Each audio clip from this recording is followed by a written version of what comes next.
Okay, there we go. Okay, so the second step is we have to share the presentation file. So let me share my screen.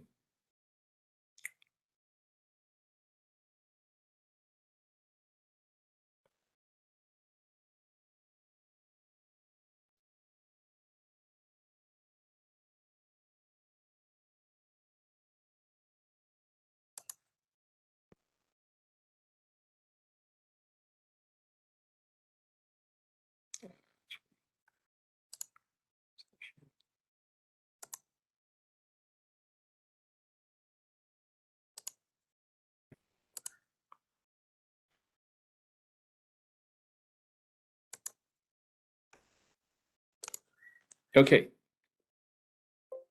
so as I stated before, this is the 2022 SCE RAM application post-SPD evaluation report workshop. I previously sent out to the service list in this proceeding on November 10th, the final report from SPD. So all of you should have a copy of that report. And in accordance with the scoping ruling, we are holding this workshop after that report has been released.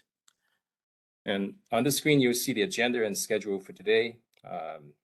Obviously, we are 20 minutes, a full 20 minutes behind the schedule, but we'll catch up. Don't worry about it. We have plenty of time today.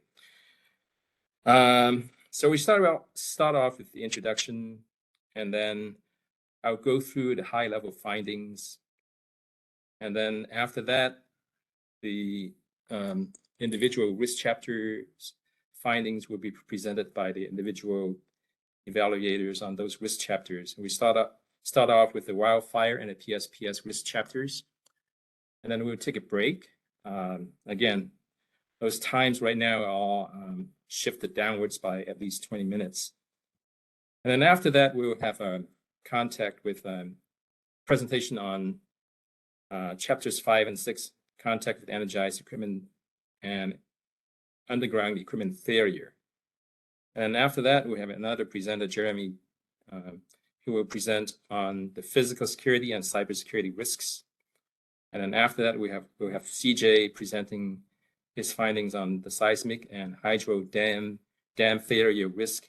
And then after that, we'll have either a 1 hour or 1.5 hour lunch. It looks like because of the change in the schedule, the delay, we'll shorten it to 1 hour lunch so that we'll keep the 1 hour schedule for the lunch and then reconvene at 1 o'clock for the general Q&A. Now, Tom Long of Turn asked me for a 10 to 15 minute time slot so that Turn's expert, Dr. Jonathan Lesser, could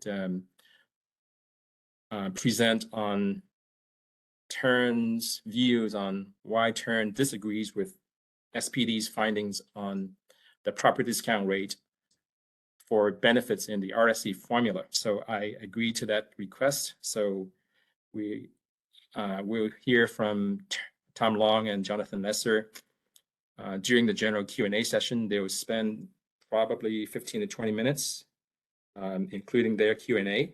And if any additional time is needed on their presentation, those questions and answers and questions can spill over to the general Q&A that we will have in the afternoon.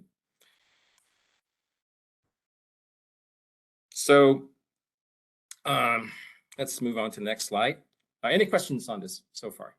Actually, before I move even further, I have not done any introduction on myself as well as to see who is present. So let me move the clock back a little bit.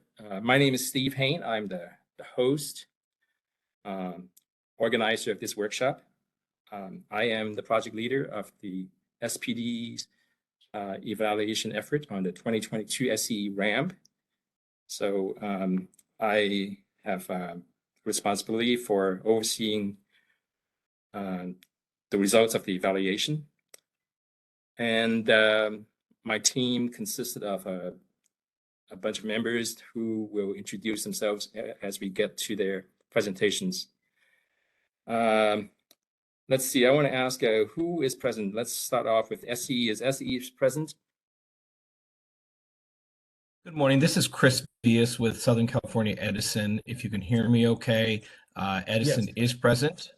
And we have other SCE team members as well that are present, and that includes Russell Archer, Dan Kamala, and we have Smees and others as well.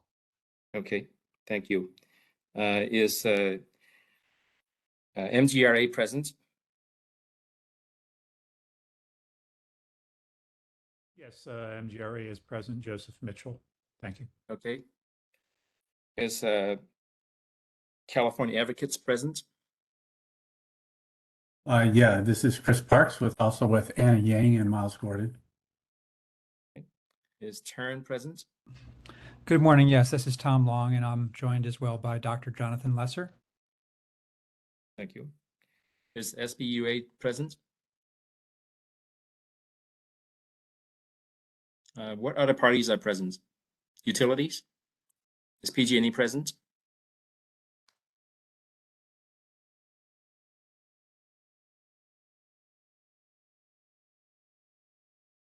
Is San Diego Gas and Electric present? So Steve, I don't know that they can speak if they're attendees. So there's yeah, some right. comments in the chat. SBUA is present.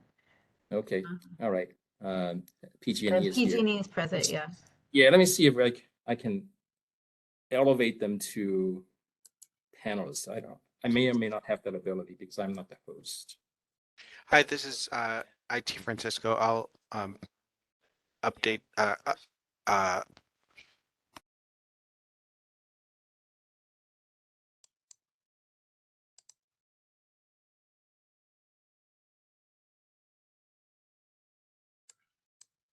Okay.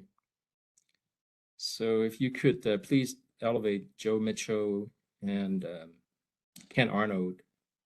Is the San Diego Gas and Electric present?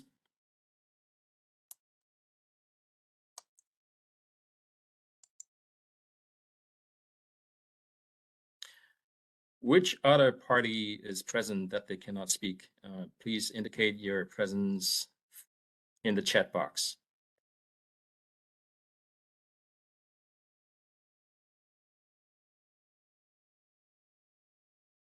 Francisco, could you please elevate Gordon Miles, please?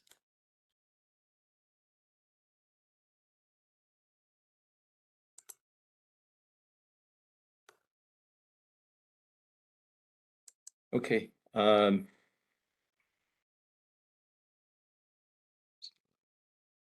Vincent Lowe. Okay, let's get started. So the way, let me go back to sharing my screen again.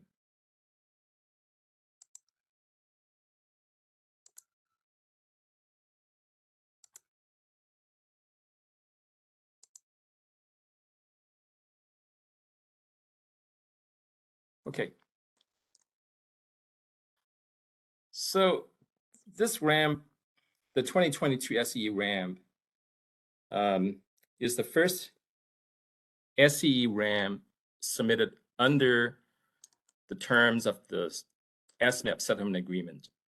Although SCE previously submitted the 2018 RAM, and that was framed as prepared under the terms of the settlement agreement, this is the 2022 RAM is officially the first one in which SCE is bound by the terms of the settlement agreement. The Safety Policy Division is required by the Commission to review the 2022 SCE RAM, and as I indicated earlier, SPD distributed that report to the service list on November 10th. So if any of you who have not received it would like to receive copies, please send me an email after this workshop today, or you can send an email, maybe I can send it to you during the workshop. The way we approached the evaluation was we looked at it through two different lenses. The first lens is a very specific lens, a very specific lens that looks at the specific requirements in the SMAP settlement agreement It looks at it through the requirements in D14-12-025, the first risk OIR. And it also looks at it through the interim decision in the first estimate proceeding D16-08-018, as well as any other elements and requirements spelled out in the scoping ruling in this proceeding. And then the second lens we use to, pardon me for a second, I just got a call from IT, just want to make sure I'm not missing that. Hello?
Sorry for the interruption. There was IT responding to my earlier email request. I had to take the call.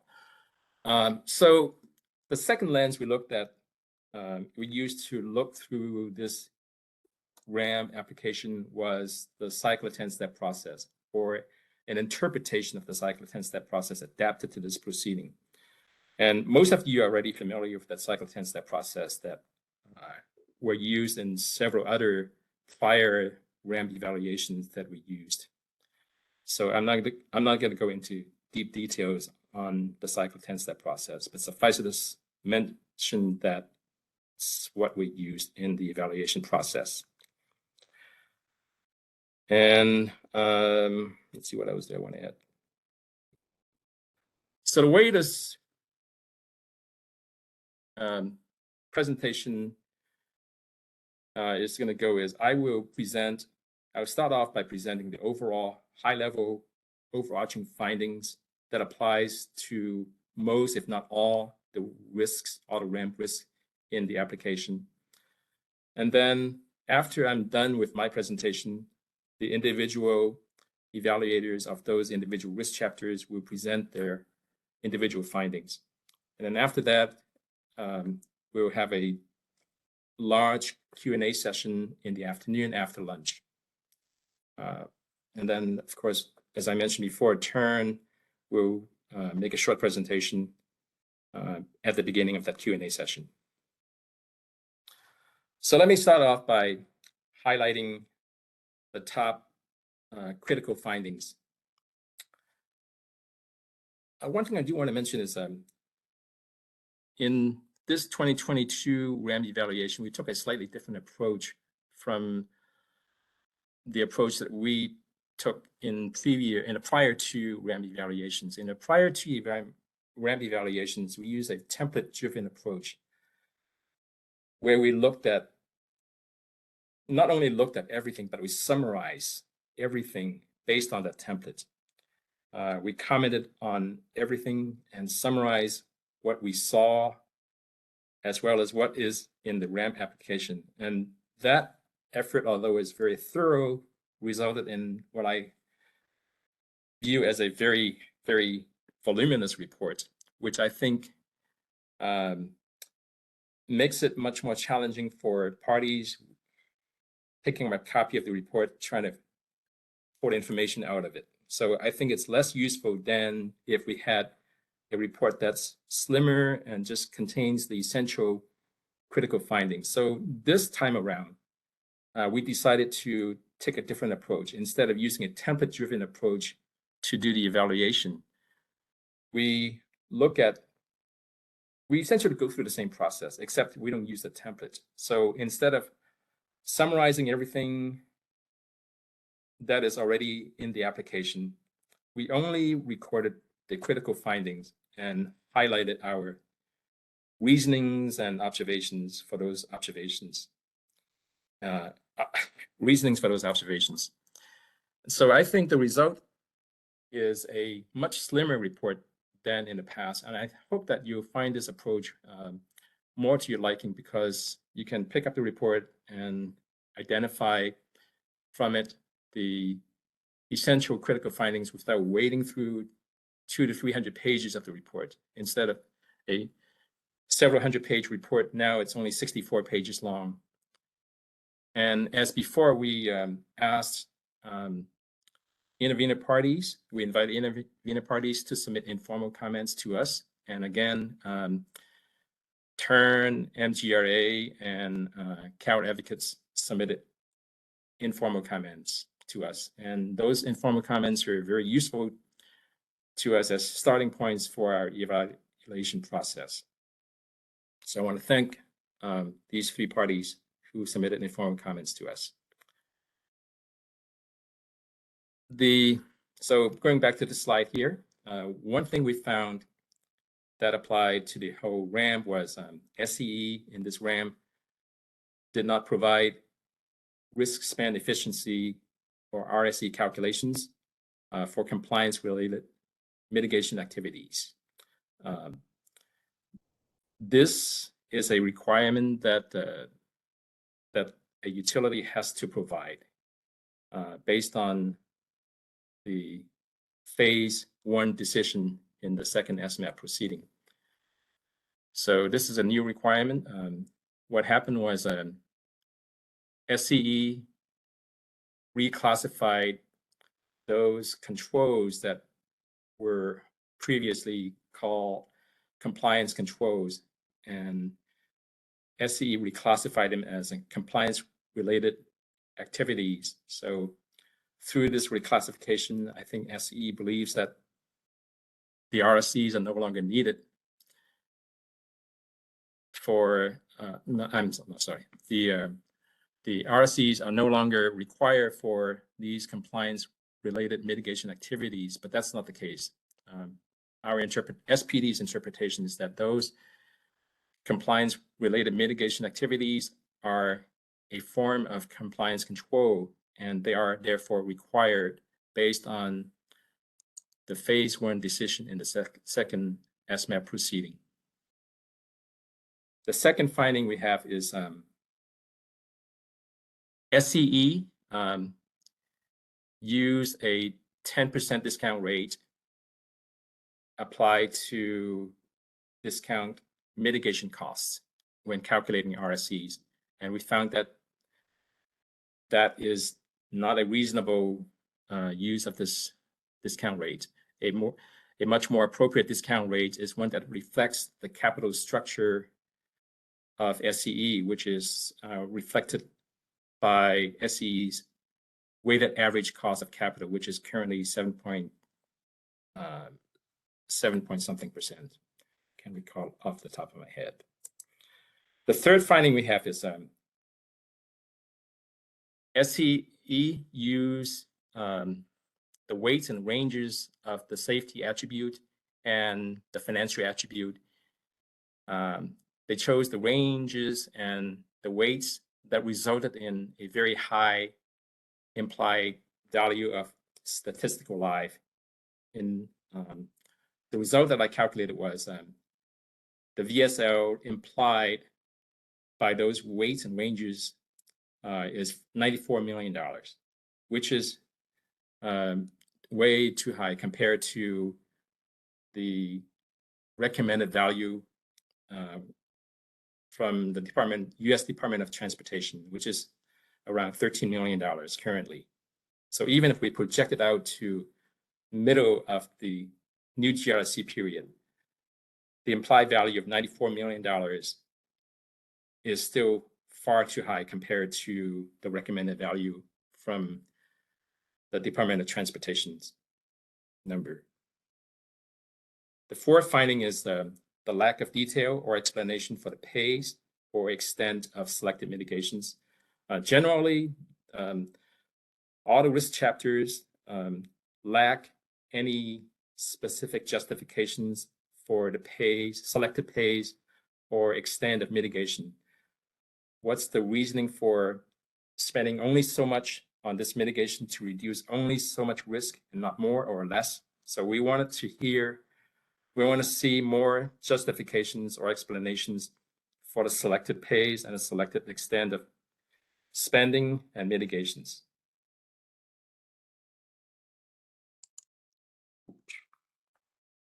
Number 5 is more generally applicable to the finding on the wildfire chapter, but I list here because it's an important finding. For the first time in this ramp, SCE is using a machine learning model to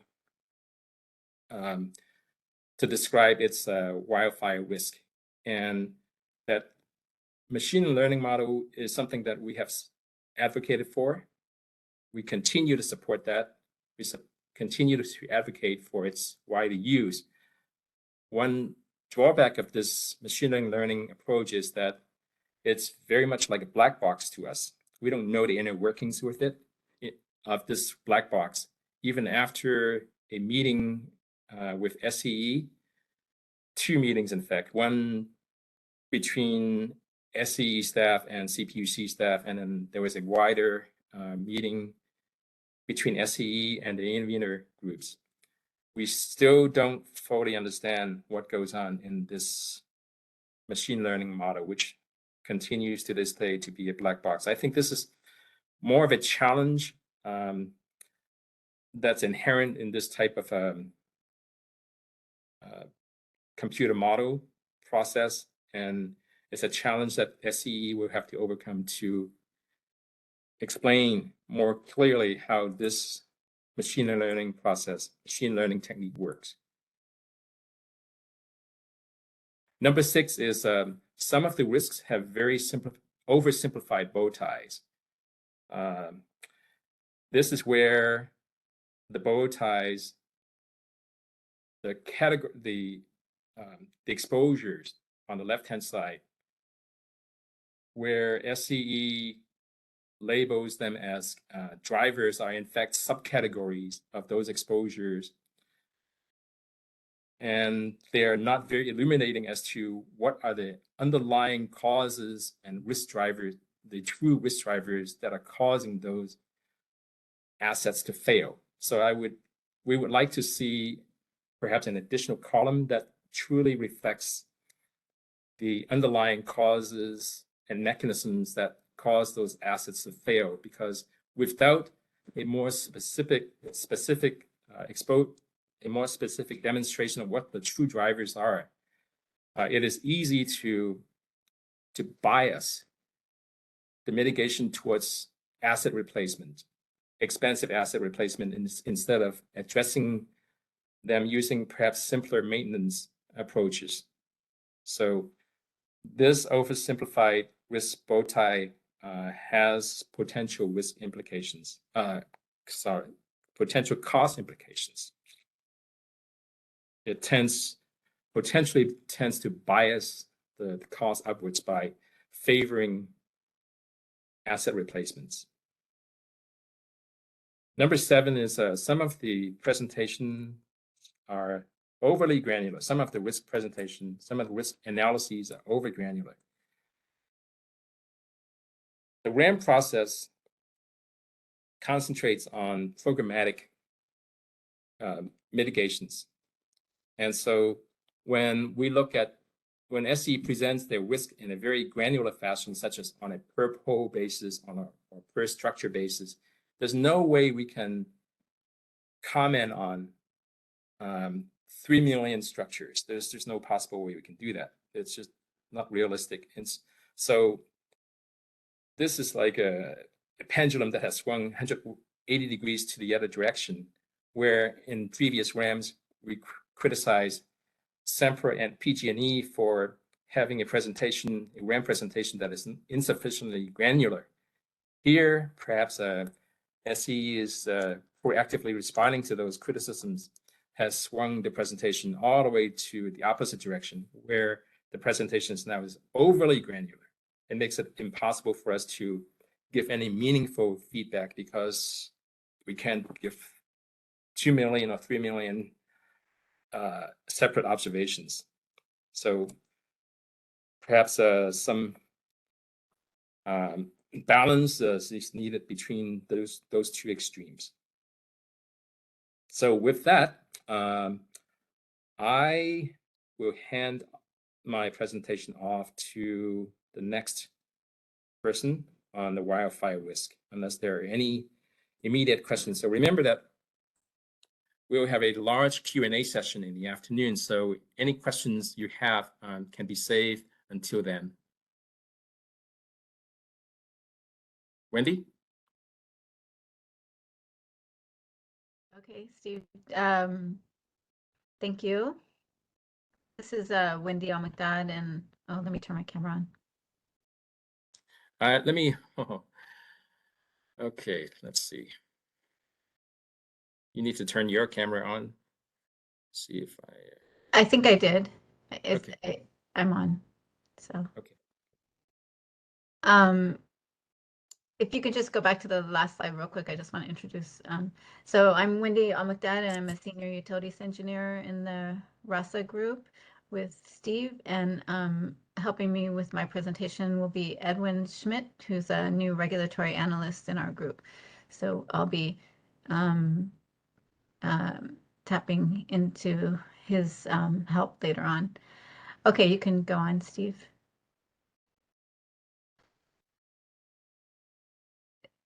Yeah, so this is kind of an overview of the critical findings for the risk.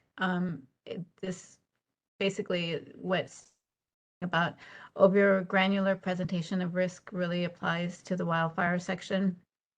There were just thousands and thousands of circuit segments, hundreds of thousands of circuit segments, but when we were looking at the cover conductor and targeted undergrounding, there were thousands and thousands of them.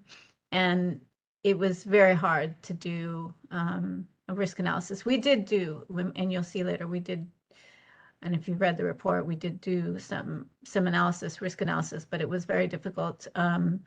And some of these, the circuit segments were as small as a few inches. So it really made it difficult to do the analysis. And like Steve was saying, when we're trying to recommend for programmatic capital and, provide recommendations on capital and O&M projects, it's really difficult to do that when you're looking at circuit segments that are very small in the feet and inches length. It's just too small to do that kind of programmatic recommendations. The second critical finding was basically that the cover conductor and the targeted undergrounding mitigation programs, we found that there really wasn't, the cost efficiency wasn't there for the overall scope that Edison had proposed, and we'll go into that more later. Also there was a late addition of undergrounding circuit segments, which we'll talk about later too.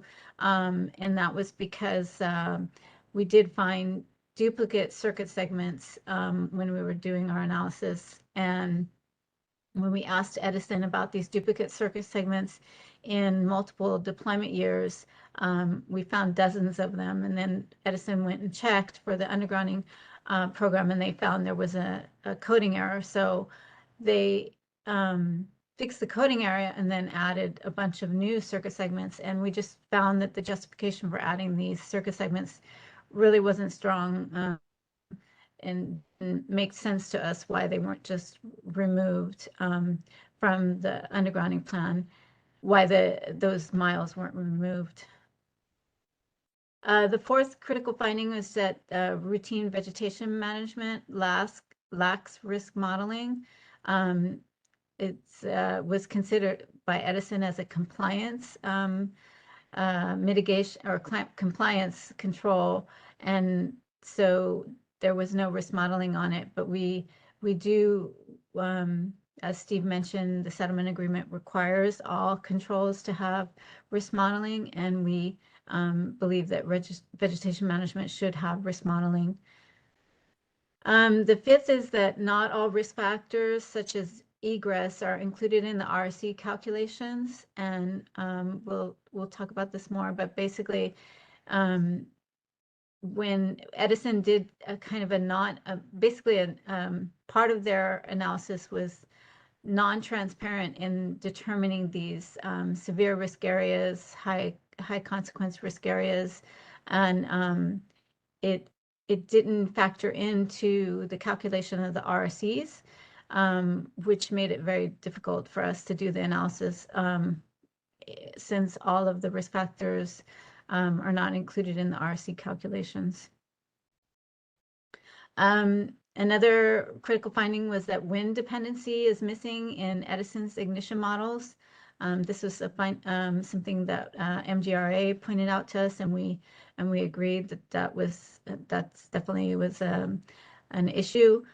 Also, the catastrophic losses are inadequately modeled. Again, MGRA pointed this out, and that risk model doesn't include the health and safety consequences of wildfire smoke, and risk reduction from the cover conductor mitigation program likely undervalued in the risk modeling, and we'll talk a little more about that. But these last few findings, MGRA pointed them out, and we strongly support these findings. Next slide.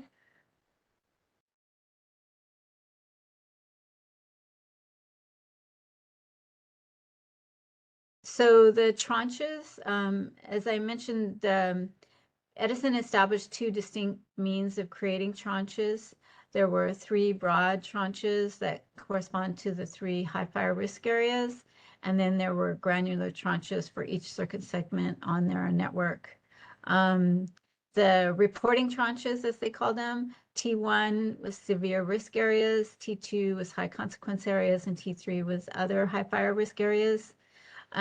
So as we mentioned, Edison did decouple their actual mitigation planning from their risk scores, since their risk score only includes one component of the severe risk area designation, and only at a threshold value at that. This is a point that MGRA made that we were also observing was an issue. Additional risk factors that Edison lists that they use to determine the severe risk areas was egress, burn history, extreme winds, and PSPS. And these are all important and should be part of Edison's risk model and factor into the calculation of the RSCs.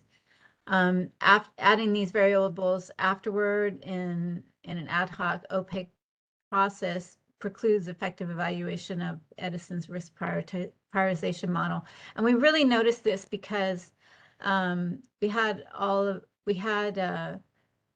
thousands of circuit segments for the undergrounding and the cover conductor program, and the RC values were ranging all the way from something like 0.003 to 600,000 something. So the RCs weren't matching the severe risk. The RCs weren't all high RCs, and I think partly that was because they had separated this, the way they had determined severe risk areas, they had not included these risk factors in their risk modeling, so it didn't come through in their RSCs. So that was very problematic. Next slide.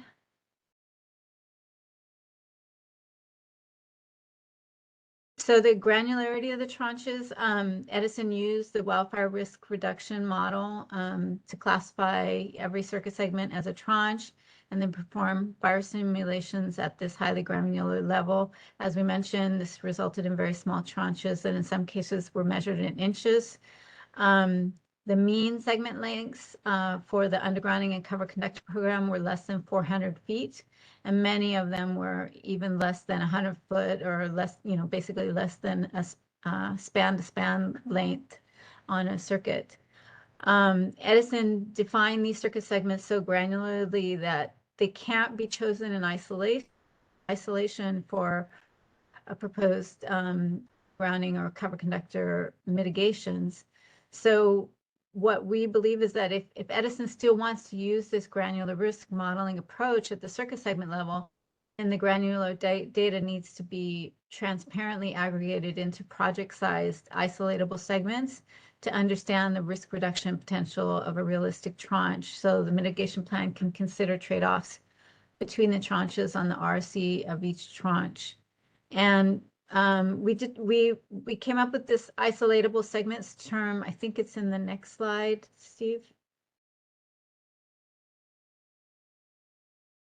When we did many data requests, and Edison, in one of their data request responses, provided this figure, which was just a visual model of an example, just a representation of the difference between what they considered circuit segments and then what they considered isolatable circuit segments.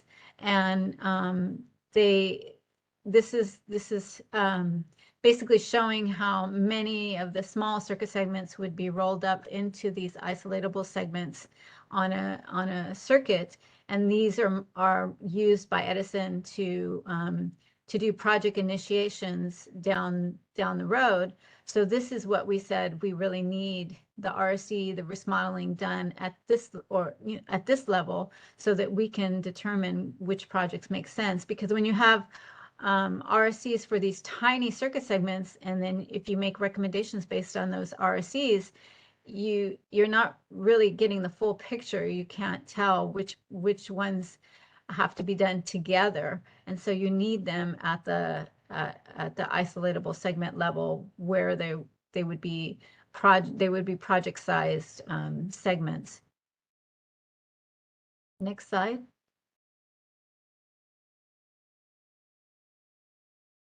So the RC by reporting tranches, Edison's RC calculations indicated their proposed mitigations would decrease total risk scores 21% for severe risk areas, 16% for high consequent areas, and 7% for other high fire risk areas. The 2025 to 2028 costs are shown here for just a few of the programs. The targeted undergrounding at $3 billion, the cover conductor at $751 million. We also included here the branch line fuses and recloser projects, and just showed the RCs that these were the latest ones after data request. I think the targeted underground had changed in the latest data request. So you can see the different RCs for the different reporting tranches here. And what we want to point out is that Edison cautioned against directly comparing these RCs between controls and mitigations, especially between different categories of work for system hardening versus inspections, which we have definite concerns about. Next slide. I think I'll be turning it over to Eddie. Yeah, hi. I just wanted to mention that one of the concerns is that in the settlement agreement, it actually states that RSCs are meant to be comparable measurements of benefits and costs. And so if we don't consider that, then it's not really clear what the point of an RSC is. And so we actually did do a comparison, a bit of a comparison that you'll see here, that after a number of data requests, we were able to conduct statistical analysis on the circuit segment database that Edison used for the proposed undergrounding and the covered conductor mitigations. An initial finding from our analysis was that on average, the RSCs for covered conductor was nearly 4 times higher than that for undergrounding. SCE argued that the undergrounding provided a higher level of risk reduction, which, as you can see in the table, is true. We found that in our analysis. However, our analysis also demonstrated that there's a high level of variation in the RSCs, and we estimate that this is due to great differences in segment likelihood of risk event and possibly or maybe the consequence of risk event. So we expect that the variation in the Lorentz core is too wide for the contributing segments to be grouped together into only 3 tranches for comparison of mitigation cost effectiveness by tranche. And then finally, our analysis also considered what a more selective sample of circuit segments would look like. To do this, we ordered the segments from the highest to the lowest level of risk reduction for the undergrounding mitigation. We then selected the top third of the segments with the highest level of risk reduction from undergrounding. So that would be the 67th percentile. Then we created a new subsample. So instead of 7,989 segments, which was in the total sample of undergrounding segments that we were given, now our subsample only included 2,634 segments. But again, these were the segments with the highest level of risk reduction. And then we did this same process with covered conductor, which reduced the number of segments from 16,745 to 5,533. Next slide, please, Steve. And then further analysis demonstrated that 85% of the risk reduction was found within this smaller subsample of circuit segments. And that amount of risk reduction could be achieved through 40% of the spending in these proposed programs. And that's for both covered conductor and for undergrounding. And that means the remaining 15% of risk reduction proposed in the larger sample that we were given is responsible for more than 60% of the cost. I think on that note, I'll turn it back over to Wendy to wrap up this slide and rest. Thanks, Eddie. And I forgot to mention that if people do have questions, we can take those at the end of our wildfire and PSPS presentation. I think we'll probably have time in the allocated time. And then, of course, if we need to, we can have more in the Q&A. So I forgot to mention that. So Edison's, again, Eddie was mentioning Edison's most expensive programs to address wildfire risk are its cover conductor and tug programs. And SPD, we're just skeptical that the $3 billion targeted undergrounding program is cost effective for many of the reasons we've already stated, but also at this proposed scale, it doesn't make a lot of sense after the massive cover conductor program that's been underway to mitigate higher risk areas for many years. Other than targeted undergrounding, proposed pilot mitigations do have high RSEs, and while data requests clarified some issues, there are still many challenges as to whether they will be ready for wide-scale deployment starting in 2025. Although we would, support that with the high RSEs, we did have concerns about the challenges that Edison said that they've been facing with a number of those other mitigations. Next slide. And as I mentioned in the first slide, there was an error in the tug mileage scope, and again, we found duplicate miles in multiple deployment years, which caused Edison to discover an RC coding error. Edison remedied the coding error, but they added in 173.4 circuit miles, which is actually 30% of new circuit segments to still have a total of proposed 580 targeted undergrounding circuit miles. It should be noted that due to required rerouting, Edison estimates that 685 circuit miles will be undergrounded to replace the 580 circuit miles of overhead lines. So this 30% really would translate into 30% of 685 for new miles that would be needed. So SPD finds that adding these new circuit segments was questionable. I mean, we did ask about it, and we recommend that they be removed because it wasn't making sense. And I think this goes to the non-transparent process that it speaks to the non-transparent, opaque process that Edison used to determine these severe risk areas. This really highlighted an issue with that when new circuit segments could just be added in at the very end, and it really wasn't clear why these should be added to the severe risk areas. Next slide. For the compliance, we mentioned the routine vegetation management that Edison didn't provide risk modeling, and they are required, RCs are required by the 2021 decision. Without risk modeling, staff can't tell how these routine activities would interact with other risk mitigation efforts. So we really want Edison to be addressing that in the GRC. Two of the controls, the branch line fuses and the remote automatic reclosers, we noticed do have high RCs, but at present have limited scope. So you'll see later finding to that. Next slide. The alternative wildfire mitigation plans, the proposed plans, again, focused on targeted undergrounding in severe risk areas and the cover conductor and high consequence risk areas. In contrast, the overall focus of was cover conductor in alternative plan 1. And we believe that that focus may be a more cost-effective alternative to the scale of the targeted undergrounding that Edison is proposing in their proposed plan.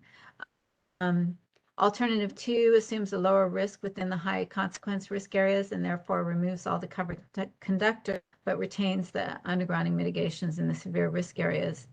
SPD actually recommends a third alternative, which is, as we mentioned before, utilizing the 67th percentile for the targeted undergrounding and cover conductor proposals based on risk reduction. Next slide. So SPD actually concurs with TURN and MGRA on these following deficiencies. The first, that Edison did not include all risk factors in its RSC calculations, including egress. Again, that wind dependency is missing in Edison's ignition models. Catastrophic losses are not adequately modeled. Edison's heavy reliance on Techno-Civil's consequence modeling has limitations due to premature termination of fire growth. Edison's risk model does not capture correlations between the risk drivers that increase outage rates and extreme weather periods it uses for its consequence modeling. So basically the wind is not adequately, the wind as a driver is not adequately represented in the risk modeling. Edison's risk model doesn't include the health and safety consequences of wildfire smoke. And based on Edison's recent fault data, MGRA made a strong case that there's a high likelihood that Edison's cover conductor mitigation is more effective than Edison's giving it credit in its risk modeling, which would make, conductor even more favorable than undergrounding. Next slide. So these are the recommendations for the wildfire risk. We basically said that Edison should revise its risk modeling to include all the risk element factors such as egress into the risk reduction and RC calculations. Basically, make sure that it's completely transparent in that there isn't this separate, determination of severe risk areas or high consequence areas, but that all those factors are factored into risk modeling, so we can see them in the risk reduction and RC calculations. For Edison also to include the missing wind dependency in Edison's ignition models, and we recommend to Edison to improve modeling of the catastrophic losses and impacts of longer lasting fires. To better reflect consequences of increased outage rates and extreme weather periods, basically adding a red flag warning day variable. Include estimates of health and safety consequences of wildfire smoke, and reflect the more accurate risk reduction from cover conductor based on Edison's fault and wire down data. Next slide.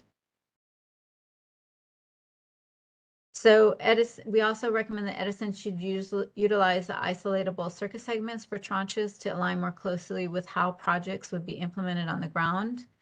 This will make a really big difference in the GRC process to evaluate proposals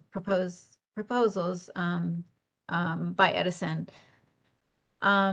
We also recommend to remove those additional miles in the most recent proposed targeted undergrounding, and because we don't feel there was adequate justification in replacing the duplicated circuit miles.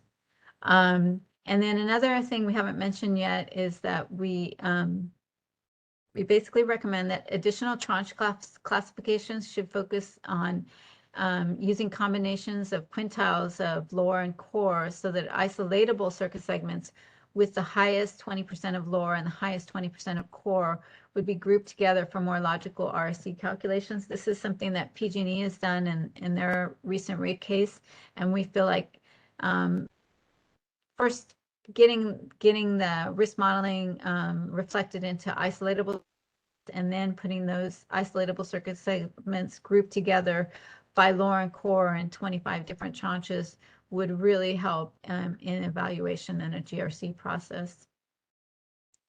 Next slide. And lastly, the last couple of recommendations, main recommendations, risk modeling should be conducted for routine vegetation management, even though it is a compliance-related risk mitigation activity. And then consider, we recommend that Edison consider expanding both the branch line fuses and the remote automatic reclosers due to the high RSCs associated with these technologies. I think that's it. Is that it? I got through these pretty quickly. Yeah. Oh, so I think what we'll do is we'll have Eddie go through the PSPS. There's 2 slides on PSPS. And then since we have time, we can open it up for questions on these 2 sections. So Eddie, do you want to cover the PSPS first? Sounds good. So while PSPS is used as an ignition mitigation measure, usually of last resort to prevent the risk of wildfire during an extreme weather event. But Edison also considers PSPS as a risk event itself. And thanks. And PSPS may lead to serious injuries for medical baseline and access and functional needs customers. It can lead to the loss of electrical reliability and financial losses for affected communities. So with that in mind, we have the following 4 observations from the way Edison addressed PSPS as a risk in the ramp. So the first is that the likelihood model for PSPS that was used by Edison is dependent on historical data. And as MGRA pointed out, because Edison does not include previous PSPS damage events in its risk ignition model, this will likely bias the likelihood model, resulting in underestimating the ignition risk in areas that have frequent PSPS. Second, Edison defined tranches at the circuit segment level, but it's not clear how this level of granularity helps explain the risk of a PSPS event to its most vulnerable customers. And we've already talked a little bit about granularity. But segment level tranches do not really help us understand the different risk scores that should exist for different types of customers, and nor how the different mitigations reduce the risk of PSPS risk events to various vulnerable groups. And then third, Edison designates these community meetings, marketing, and PSPS research and education as foundational activities. And then they integrate the costs of these activities within controls, such as the community resource centers, community crew vehicles, also in the critical care backup battery program, and the customer resiliency equipment rebates. So this designation is a bit problematic, because by designating these activities as foundational, SCE increased the cost of these controls, but makes it appear that these foundational activities don't reduce risk. And that could send the wrong signal to decision makers. And then fourth, while fast curve settings are highly effective at preventing ignitions, they can lead to localized de-energization without advanced warning. So MGRA has pointed this out, that this could lead to impacts on access and functional needs in medical baseline customers who, they would benefit from certain PSPS controls under a PSPS de-energization, but in this case, they would be left unprepared during a fast curve de-energization. And next slide, Steve. And building on those 4 observations, we want to emphasize these 4 recommendations that Edison should integrate PSPS damage and hazard reports into their likelihood calculations. Edison could consider creating tranches to reflect impacts to different types of customers affected by PSPS risk events. In the case of foundational activities, Edison could consider recognizing risk reduction that comes from educating vulnerable populations about the risk of PSPS events. And then, of course, Edison should provide details regarding how they address the impact of fast curve de-energization on access and functional needs in medical baseline customers. And I believe that's it. So I think we can open it up to questions if there are any. Yeah, because the next slide goes to the next topic. Happy to answer any questions if you have any for either me or Wendy on both PSPS and the wildfire risks. And if you want to save them until the end, you can too. Eddie and Wendy, this is Russell Archer. Can you hear me? Yep. I have my hand raised, so maybe you didn't see it. Thank you for the presentation. Very, very useful information here, and it follows closely your written report. And so I'll just note here as a general matter that we intend on responding to each of these recommendations, observations, and criticisms in our written comments. So please don't take our silence here as agreement or acquiescence. I think that goes without saying, but it might as well be repeated. I just wanted to point out one issue on the slide regarding Technosilva. I think it's a few slides back.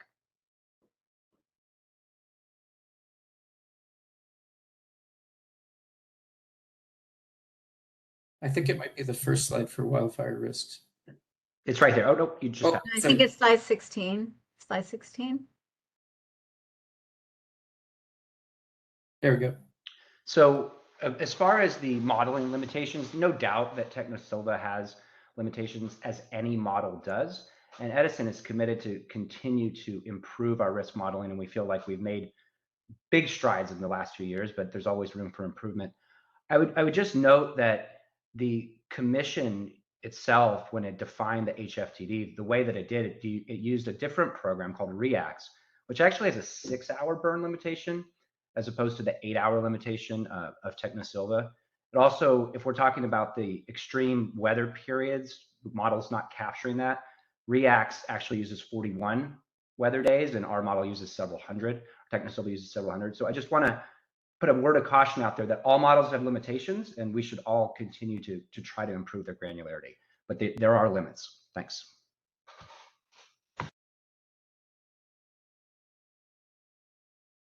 And thank you for the comment. I appreciate it. I think Tom Long, I see, also has his hand raised. Yes, thank you, Eddie. I wanted to ask a follow-up question about your tranche recommendations. You talk about isolatable segments, and then you also talk about quintiles. I think you're proposing sort of different tranching for different purposes, but I wonder if you could just sort of explain the different, when you would use the isolatable segment level of tranching and when you would use the quintile level of tranching in your view. Yeah, we were thinking of 2 steps actually, maybe, and maybe hopefully that this will help clear it up. But we were thinking of 2 steps. That first, the risk modeling can be done at the isolatable circuit segment level, and then could be rolled up into the quintile level, so that we have kind of, we could do initial analysis on the quintiles on the 25 tranches, but if you needed further analysis, that you would have that at the isolatable circuit segment level. Does that help, Tom? Yeah, I think that does explain it. In other words, you're saying that when you have the very small circuit segments, and I think you explained it well, that they are if a party or commission were to say, oh, you should do just that, a couple of foot segment, that shows it has a really high RSC, you should focus on that. Then Edison's response could be, well, but that's not a realistic project. That's just a portion of it. So we should really be looking at the realistic project level. Am I getting it right? Yeah, that's the point, right? Okay, thank Because you. if you have these tiny circuit segments and you have one has a high RSE and then the one next to it has a really low RSE, and you're not really getting a full picture of what is. I mean, it doesn't really mean anything because you can't make a decision at that level. Not for programmatic decisions, planning purposes like this. Okay, thank you. And I noticed that there was another hand raised. I believe it's Miles Gordon, or yeah. Yeah, Alright. it's Miles. Thanks. Thanks. Thanks. Could you go back to the slide about SCE's pilot mitigations? What slide number is that, Wendy? I don't have it. Not sure. I'm looking back. Just a second.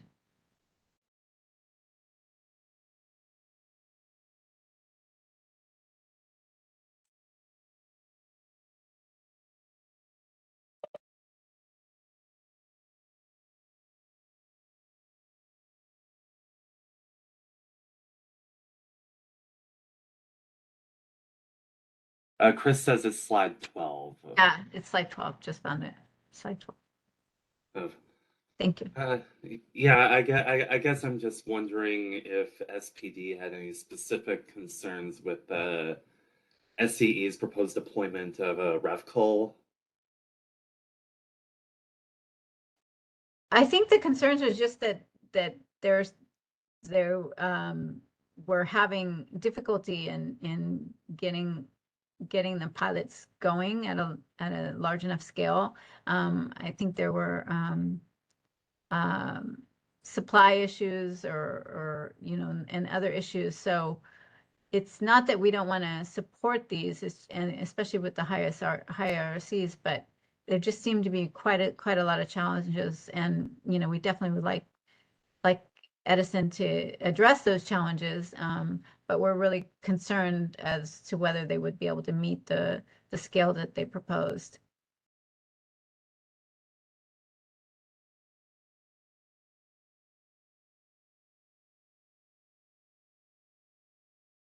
Did that answer your question, Miles?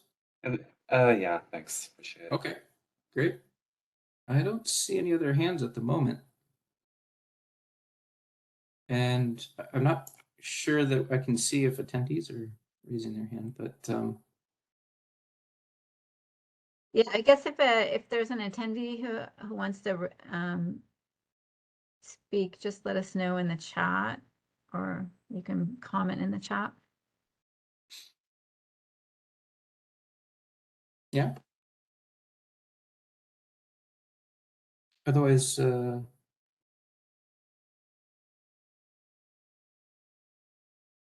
yeah, Steve.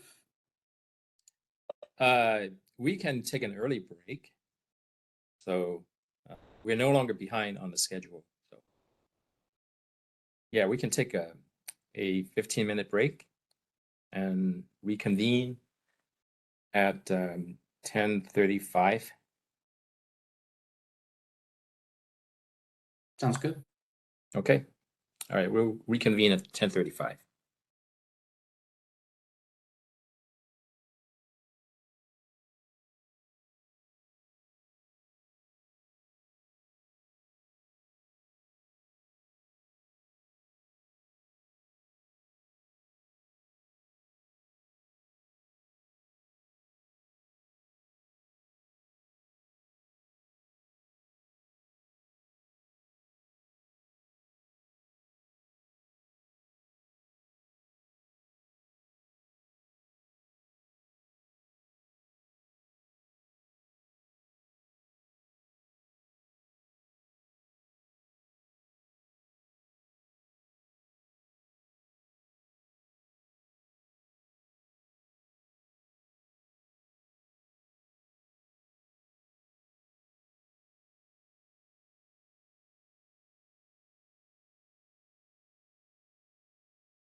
And we are back, and next up is Havazer Chowdhury. He will present his findings on risk chapters 5 and 6. Chapter 5 is contact with energized equipment, and chapter 6 is underground equipment failure. So Havazer, are you there? I'm here. Steve, can you put the slide in a presentation mode? Thank you. Thank you. Well, good morning, everyone. Once again, my name is Hafizur Chowdhury. I'm a senior utility engineer working for the Safety Policy Division in RASA team. So as Steve says, I'll cover chapter 5 and 6. With that, I would like to start. So staff assessed the SCE input data and also replicated the RSC values from 2025 through 2028. For example, for the year 2025, staff has identified that C1 and C2 RSC differ from those presented in chapter 5. Next slide, please. So as mentioned under Alternative Plan 2, the CEE risk mitigations from M2 through M5 still being evaluated as pilot studies, not yet approved for a full-scale development. We recommend SCE should present the updated information about the mitigations M2 through M5 in the GRC filing. Next slide, please. So next will chapter 6. In chapter 6, as Steve mentioned earlier in the SPD's overall critical findings, the bottom analysis were sometimes oversimplified. Next slide, thank you. For example, in the bottom analysis for the underground equipment failure risk, the 4 risk drivers are, in fact, subcategories of the total exposure. A more thorough representation of the risk bottom should show subcategories of risk drivers to more transparently present the true underlying threats or failure mechanism of those asset tranches. Each exposure subcategory should have been given its modes of failure and its own set of risk driver for failure. The input data on RSC is not transparently explained. I think Steve and Wendy also discussed about transparency in their presentation.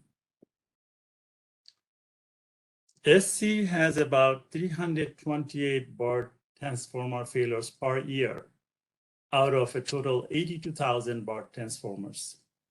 However, M1 is only proposing preemptively replacing 50 BART transformers per year. The slow pace of BART transformer replacement may be inadequate to sufficiently reduce the risk of BART transformer failures. Next slide, please.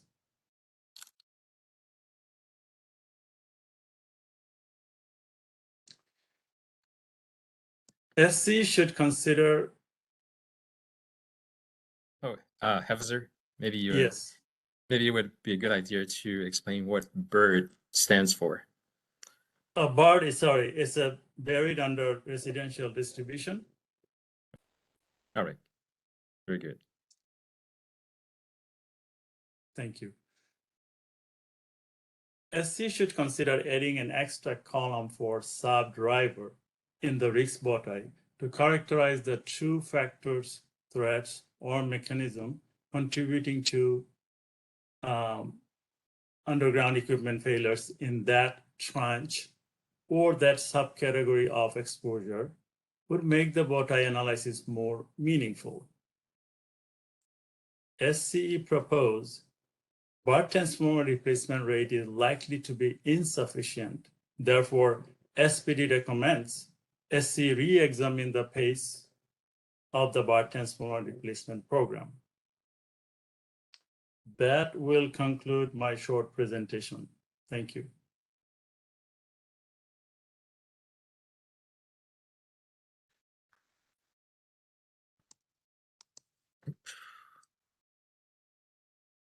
Does anyone have any questions for Havazer? If not, you can postpone those questions to the larger Q&A session in the afternoon.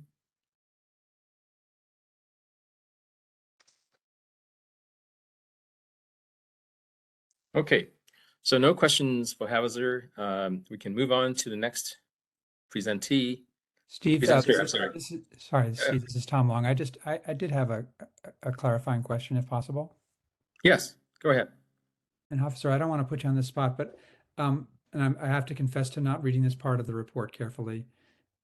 Is it possible for you, and I'm referring to slide 28, is it possible for you to give an example of the oversimplified risk bow tie in relation to the underground equipment failure risk? Like, where is there an example of where that's a problem that you can point us to?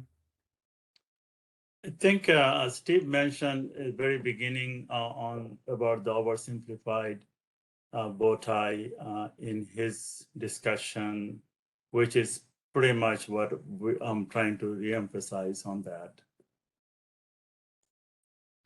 Let's see, I can, give me a minute, I can pull up the SCE application and then we can look at a bow tie together on the screen. Give me a minute. Let me stop sharing this particular screen. Thank you, Steve. Thank you, Officer. You're welcome. Thank you.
Okay, this is the risk bow tie from chapter 6.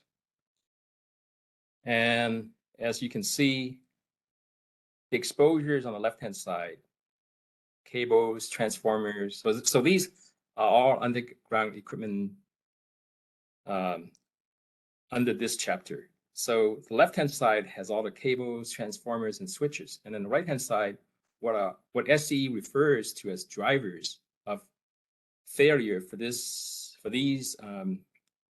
exposure on the left-hand side are in fact subcategories of these same exposure. So they don't meaningfully represent the failure mechanisms or threats of the exposure. They're just not very illuminating. We don't know what the failure mechanisms are, what the true threats or drivers are that cause, for example, cable or cable and components to fail, or what are the threats and true failure mechanisms of the transformers, et cetera, et cetera. So it's not possible just looking at the bow tie to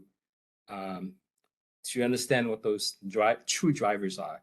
So in PG&E's case, for example, PG&E's in its RAM used to call them causes of the subdrivers of the failures. PG&E would label them as causes or threat causes. Sometimes I think that PG&E changed the term, but so we would like to see something similar to that so that we can understand what the failure mechanisms are, so that the mitigations can be more closely tied to the specific risk drivers. Does that answer your question, Tom? Yeah, that's really helpful. Thank you very much for providing that illustration. Hi, Stephen. This is Dan Caldwell from SCE. I did just want to point out in the narrative, we provide a significant discussion on what each of those driver categories are. For instance, the D1 includes in-service failures of distribution cable related cables, elbows, junction bars, and splices. We provide more details. So while the drivers may be somewhat you consider simplified in this, we do provide significantly more detail in the report itself for what these drivers are and what the causes are. Yeah, I fully understand that. I agree with that. However, I think for for the purpose of the WISP bow tie, it still would be beneficial to have things at a glance to see what those sub drivers are, the true drivers are, so that that would serve the function, the purpose of the WISP bow tie analysis, and make it more transparent. But I do understand your point.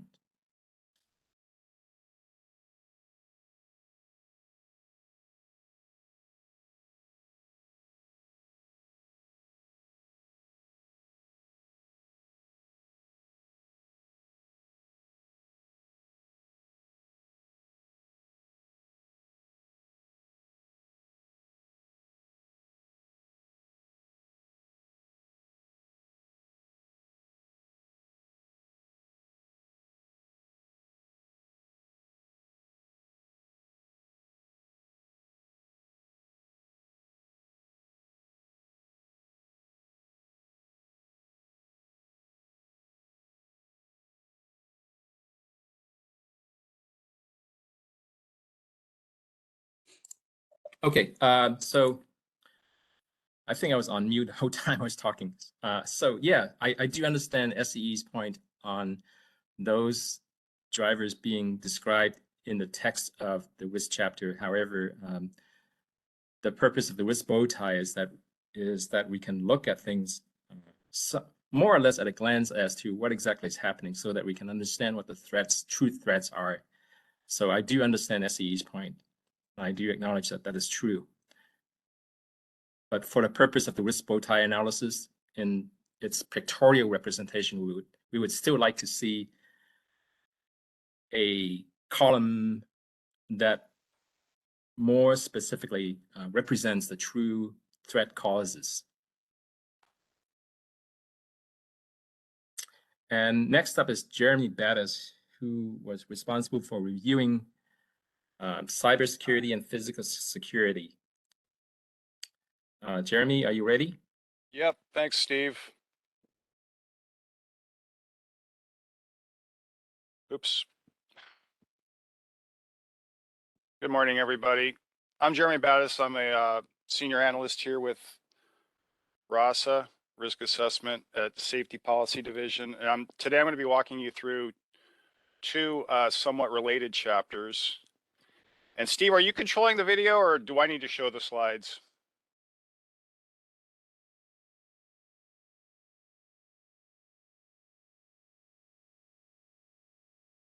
Steve, can we have those slides up? So I'm controlling the slides. Okay. I'm not seeing them on my screen. I was going to try to keep them synced. Thanks. Okay, let me share the screen.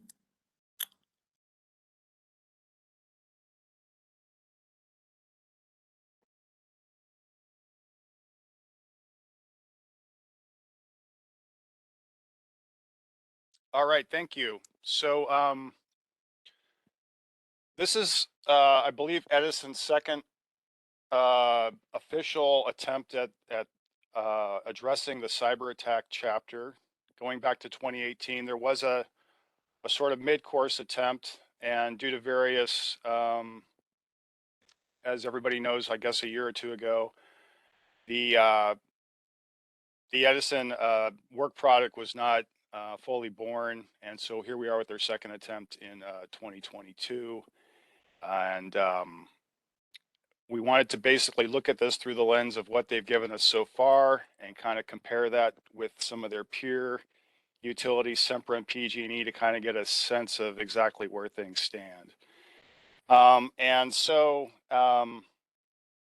just to give you a little bit of background on the cybersecurity risk, this is basically the risk of malicious actors who gain authorized access to SCE Edison's assets, its systems, its control systems.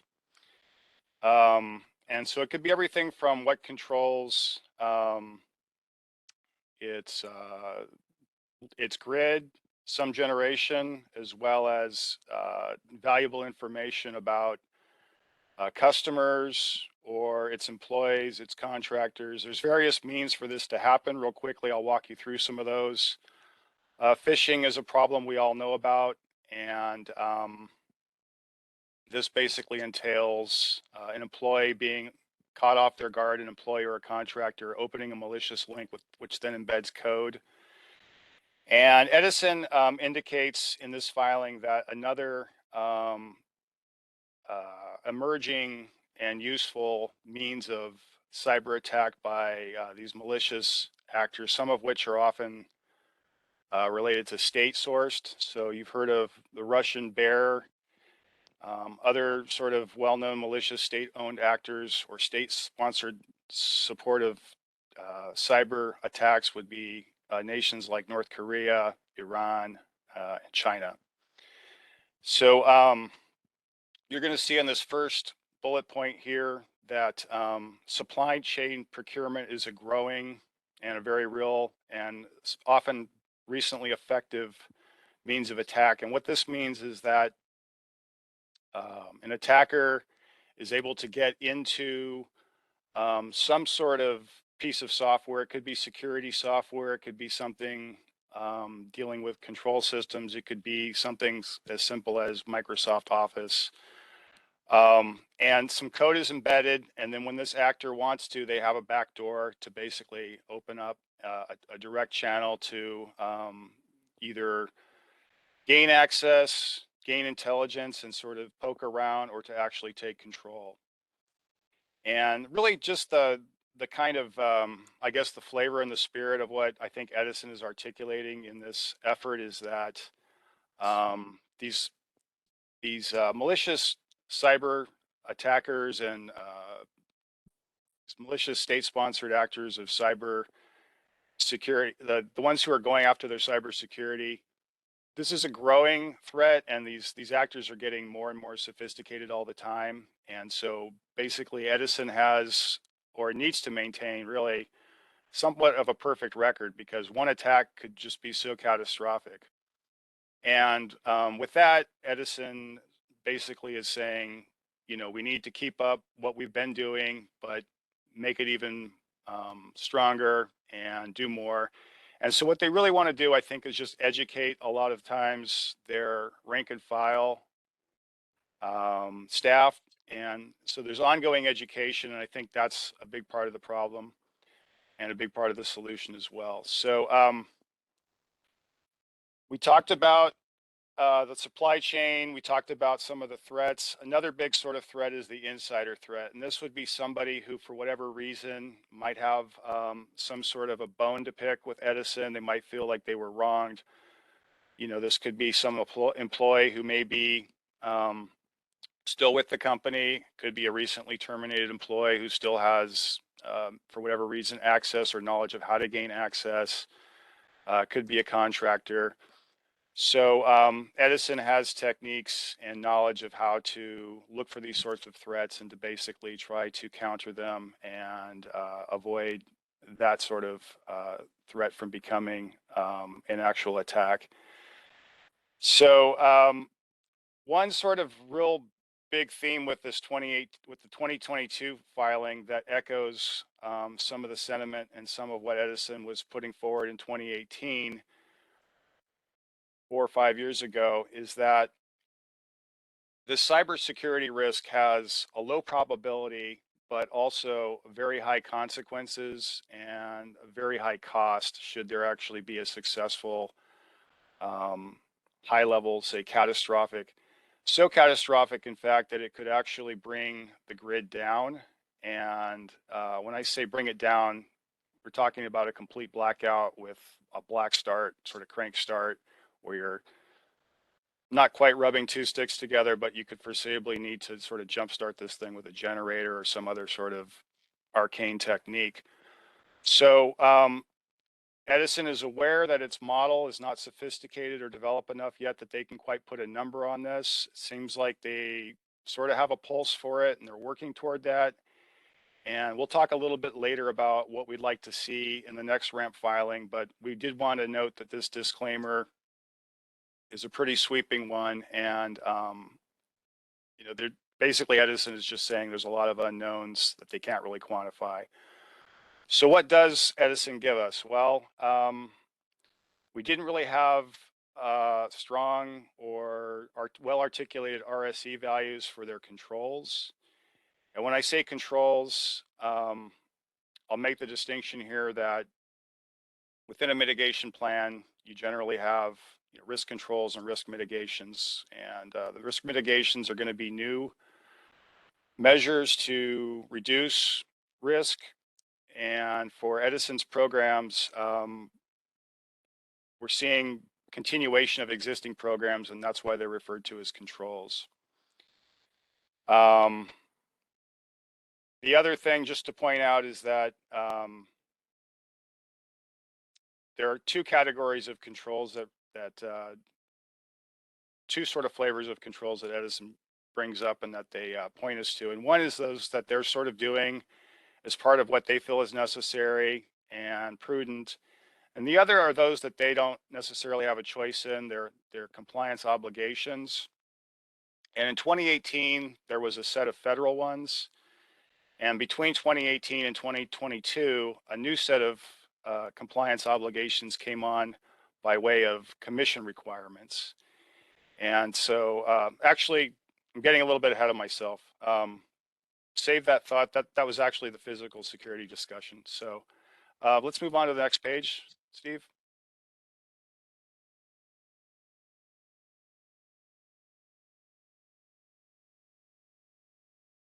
Okay, so another theme that came to the surface, just the sort of important key point here. Edison's spending for this risk is pretty significant. It's on the higher end at more than $500 million for a 4-year program. And that comes out to over 130 million, roughly 133 million per year to continue these 5 risk controls. And if you look back on what 2018 entailed with Edison's prior ramp effort, you see that they spent under 500 million. And rather than it being a 4-year period, it was a 6-year period. So they're spending more money for less duration, 2 years shorter. And so we understand that cyber becomes more and more difficult as these malicious actors, these state-sponsored actors of cybersecurity and cybersecurity risk, increase their proficiency and their sophistication. We would like to sort of have Edison spell out exactly a little bit more about how that entails this substantial spending increase exactly. And so that's a little bit opaque. We'd like to see a bit more transparency there. Also, we noted that the overhead cost on this risk stands out as being particularly high at about 26% of the overall program spending. And we felt like the Edison ramp effort could be improved if they were to speak to that a little bit better to help us understand exactly what is entailed there. Next slide, Steve. Okay, so now I'm going to give you some recommendations on what we feel exactly could be modified either through the GRC that's yet to sort of be finalized, as well as in future Edison risk ramp iterations. We do want to see increased capacity and competency within each ramp iteration. We sort of feel naturally Edison will build on what it's done before and demonstrate progression. And we didn't quite see that as much as we would have liked in this ramp. And for instance, the 2018 ramp had several more pages of discussion for this ramp risk that we felt were valuable. And we think that that should be really a benchmark for what Edison turns in. So rather than giving us less like they did in 2022, They should go back to the 2018 ramp, look and see what was there in terms of explanation for how RSEs were derived, what these obligated CM controls are called, these mandatory regulatorily required controls, this sorts of discussion, and actually get more expansive and more detailed to go beyond 2018 and to show that this sector is one that reflects what we understand to be Edison's growing capacity. So real quick, just, I mean, as Edison gains capacity, Edison should take the time to pause and pat itself on the back and let us know what exactly they're doing and to put it down in paper so we're aware. That makes us feel more comfortable, really, more secure with these funding increases. And so, you know, on that theme, we talked about these blackouts, this high level pinpointed attack that, if it were the worst case scenario, could bring down the grid. We'd really like to see some sort of numbers attached to that, both in terms of quantifying the risk and the cost associated with that. And if Edison, you know, gets started now, hopefully within 4 years, their next ramp, they'll be at the level where they can hopefully try to quantify that, or if not, give us some kind of an estimate. And, you know, it's been 4 years since the last time they weren't able to do that. Give them another 4 years, and that seems reasonable to get that done. So next slide, Steve.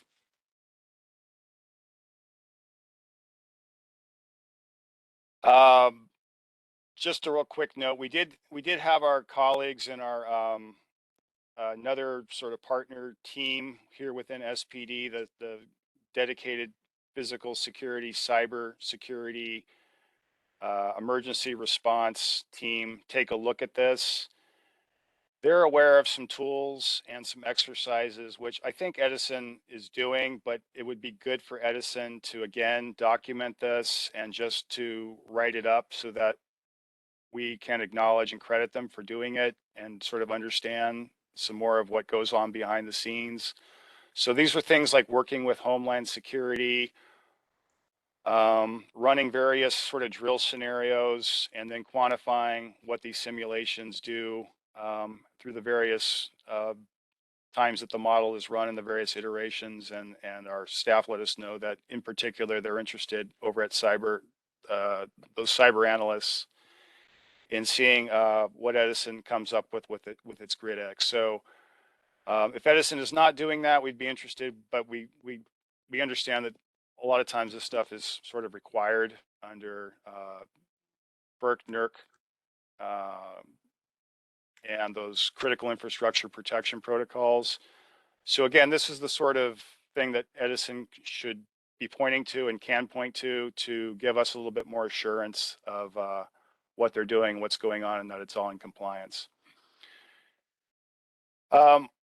We found some room for improvement in Edison's bow tie model for this risk.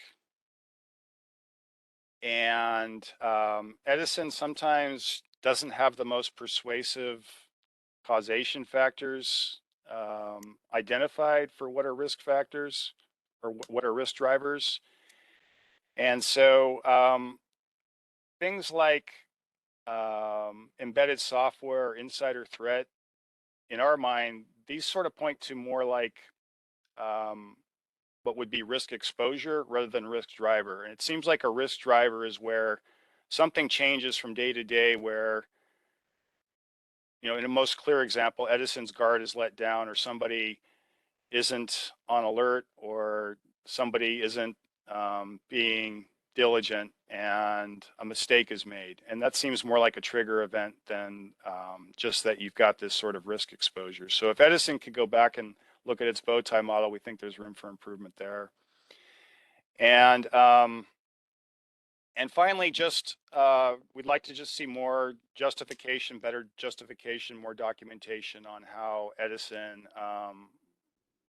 thinks that these spending increases that they're requesting are warranted from one ramp cycle to the next. Right now, we really don't have a clear understanding why that is. And that's, I think, probably the biggest room for improvement. I think that covers cyber, and we'll move on to physical security. All right. So there are some similarities between these two risks. And in fact, I think if you read the chapters closely, you'll see that they are interlinked, and they sort of do influence each other to a certain extent. And we do feel that Edison wisely and rightly, correctly addressed each of these two, physical and cyber, as primary risks. And we feel like that's really the benchmark, and we applaud that. Reason being is that with these primary risk chapters, we get the most analysis. And when something ends up in an appendix as a cross-cutting factor, it usually gets sort of a shorter and less thorough evaluation. So we wanted to note that. The other thing we wanted to call out on the physical security is that Edison appears to be the first utility to mention what I started to talk about in cyber, and I'm correcting myself here, and that is the physical security proceeding, rulemaking R.22-05-009. And we had a decision come out in that, I believe, in 2020. And with that, the commission was essentially enacting and putting into implementation a set of marching orders received from the legislature going back to the Metcalf attack at PG&E substation south of San Jose, near Coyote Canyon. And we're not sure why other utilities have not called that out, but now that Edison has, we're looking to make sure that everybody recognizes it. And there's still room for improvement there, because Edison does acknowledge that what we would call, I guess, obligatory or mandatory regulatory required controls, but there's not a whole lot of detail. Then we couldn't see where Edison really accounted for that spending. So let's go over the slides on this, the bullet points on this slide. So Edison identified three main tranches: protecting the grid, protecting generation, and protecting its major business functions. And so those are not only closely aligned, but they're actually mirrored what the actual risk controls are called. And that seemed to us to be a little bit confusing, a little too convenient, and also just not advisable. And so our recommendation is to think about this a little bit more and have the tranches clearly distinguished from what the actual controls are. Another sort of problem area with this approach is that there was one tranche which accounted for 85% of the overall risk. And we believe the purpose of tranches and the intent of tranches is to sort of have these uniform bands, if you will. If you sort of think about a flag and like the stripes, those stripes are all generally about the same, at least on the stars and stripes, representing, the 13 colonies, and they're all sort of equal. And we'd like to sort of see these risk tranches all sort of be somewhat comparable. They don't necessarily all have to be 10% or 15%, but if they could sort of be similar, it doesn't seem so useful to have one accounting for 85% and then the other two. To us, that doesn't seem intuitive, and it seems like we could do better the next time. So we didn't really see RSE calculations. We got a little bit of RSE number, but it was really sort of what appeared in a column and linked to a spending chart. And with that, we'd like to see some more RSE. I see there's a hand up, but maybe we can just wait till the end, and then I'll complete this, and then we'll go to questions. So next slide, please.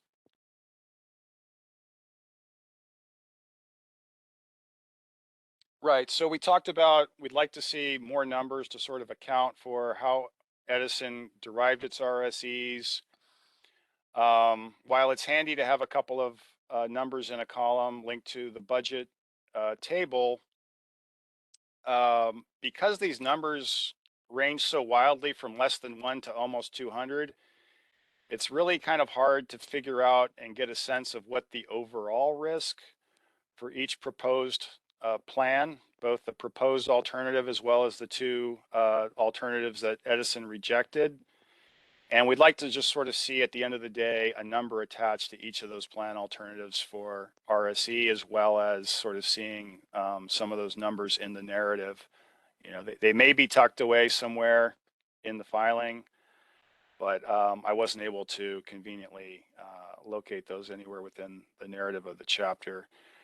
I talked a little bit about these CM categories. These are the ones that are required by federal or state, and that would be the commission. So again, under these critical infrastructure protocols mandated by NERC-FERC, SCE is obligated to do a few things related to this risk with physical security. That's been, I'm guessing, the case for 10 or 20 years. Within the last year or two, the commission came up with a set of its own physical security rules to handle that portion of the grid under the auspices and the oversight of the commission, and that would be the distribution grid. Edison notes that these two CM categories exist. The numbers are vague and the details are vague, and we find it problematic that there's, in our opinion, from what we found, less detail there than there was in the 2018 ramp. So we feel like we're not necessarily showing progress the way we should be. And that's a little bit of a missed opportunity simply because Edison did take this first step among IOUs of mentioning the commission related regulatory required controls. And so we felt with that, they could have just gone on to discuss exactly what those costs are, where they fit, and whether or not this is something that is going to be a recoverable cost under the commission. We're going to presume that these costs related to federal spending don't appear in the GRC because it's some kind of recoverable cost at the federal level, but we don't really like to assume. We'd rather just have, you know, it's preferable to have Edison spell this out so everything is clear and everybody is comfortable. Steve, is there one more slide here? Or is that the end of this? There we go. We got two more bullets. Yeah, you have two Oh, more slides. 2 more slides. Okay, we're now on the recommendations. Okay. So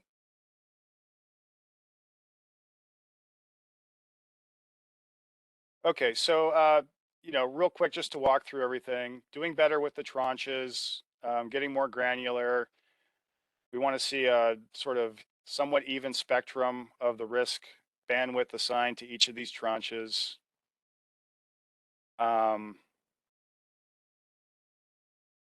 Point number 2 here, clearly disclose and demonstrate the RSE calculations. Have those plan alternatives clearly show the RSE numbers, both for each individual risk control as well as for the plan as a whole for each of those 3 alternatives. Next slide, Steve. And then likewise for those CM controls, again, CM, those regulatory required controls, state, federal requirements, and what Edison's doing to comply with those requirements. And then just making that distinction so everybody is assured and on the same page. So we'll take questions on this. Is that how we're doing it, Steve? You have a good 7 minutes of okay, great question time if you want to. Hi, this is Dan Coleman from SCE. Just maybe a quick clarifying question here. When you say that we didn't provide or demonstrated our RSE calculations, we provided the Excel-based model that had all of our calculations by year. And so I'm just curious if you could provide a little more detail as what you mean that we didn't provide or demonstrate our RSE calculations when we gave you the exact model. Yeah, I mean, it would be nice if you just sort of provided just some rough narrative. Ideally, you would sort of show a little bit of the math like on the page in the narrative. There's no harm in So doing we did that. provide a several page work paper that detailed that as well. Right. Okay. Well, I guess if you're not willing to, or you're unable to, or you don't think it's prudent to put it within the narrative, which is what I would prefer, if you could at least speak to it and just sort of walk us through it a little bit, or cite where it is so it's clear, or do both. So, it doesn't hurt to just put it down on the page, right? Like just a little formula, a little bit of an explanation, maybe a paragraph or two or a page. And that way we kind of have your side of things, and that's sort of your angle. You're sort of saying, this is what it is. Let us walk you through it. We like that. So if you can do that in the narrative, in the chapter, and then cite to where you did your work, that would be a good thing. Okay. Hi, TL. See a hand up. Yes, that's me. Okay. That's Tom Okay. Long. Hi.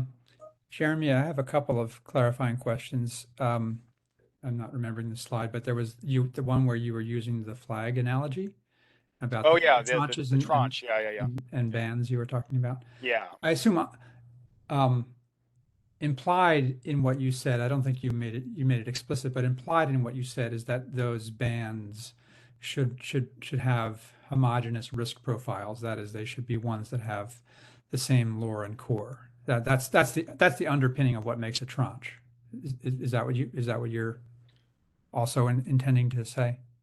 Well, I didn't necessarily, that wasn't my point necessarily. If we can do that, I think, no harm in that. What I'm saying is that if you've got one tranche, if you got three tranches and one tranche is 5%, one tranche is 10%, one tranche is 85%, it just looks kind of uncalibrated. And I think just somebody who maybe majored in the liberal arts and is not a math genius or whatnot would sort of look at that and sort of be able to tell. And I guess the idea is that if you have tranches, if you're only going to do three tranches, if you get them close to 30% each, that would just make a lot more sense. So I guess, Tom, why don't you tell us real quickly what you sort of see here and what you'd like to maybe entertain or to propose? Well, I think the key for the tranche is to have reasonably comparable lore and core values for each member of the tranche, each asset member of the tranche, or if it is an asset. And that's the overriding goal of the tranches. So a large tranche by itself is not necessarily improper in our view in terms of what the settlement says. But it is improper if that large tranche is masking differences in the groups of assets or the members of the tranches. And so the size can be an indication. It can be sort of a warning sign. But if you do further deeper analysis and you see that, oh, well, no, that makes sense because indeed all the members of that tranche have reasonably similar risk profiles, that is the same lore and core, then it's okay. So I think that's how I would put it. Right. Yeah. And, I think this gets back to this thing where when you don't have necessarily everything on the page and everything isn't completely spelled out and articulated, I think you start to ask questions. And I feel like if Edison could do a little bit better job of just sort of explaining and justifying something like one tranche accounting for 85% of the risk and explain why that's appropriate, we might be a little bit more comfortable with going there, but it just looks a little bit off. And so we raise these questions and we have these discussions, and in the end, I guess we sort of decide are we comfortable with it? And if there's nothing amiss, can we do to just get the narrative there so that it's all sort of spelled out and sort of explains why this is appropriate. Yeah, I agree completely regarding the benefits that we would get from a little more explanation, particularly in a situation where you have a very large tranche. I had another question, but I saw Chris Vias's hand go up, and it may relate to this issue, so I'd be happy to defer to Chris. Thank you, Tom. Hi, Jeremy. Chris Vias with Edison, and thanks for your thoughts and feedback. Just had a quick clarifying question on early in your presentation.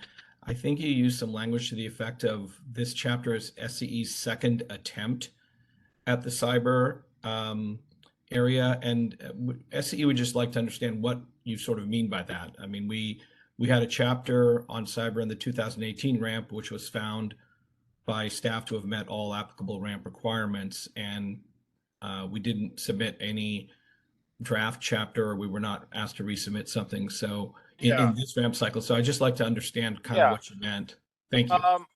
Yeah, so thanks for asking that. So you know, we're cognizant that you turned in a ramp application that was deemed adequate by the commission back in 2018, and it was completed.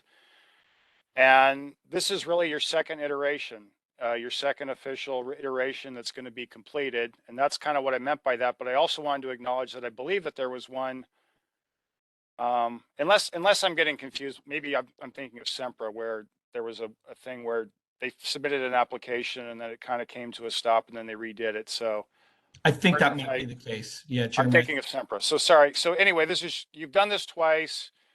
We wanted to acknowledge that I believe both times you've done it, in our view, as correctly as possible in terms of how to go about it and framing it. You've called it a primary risk rather than a cross-cutting risk. It's gotten the full treatment of being, you know, one of your top risks. It gets the full analysis. It doesn't get a mini analysis that a cross-cutting risk would get.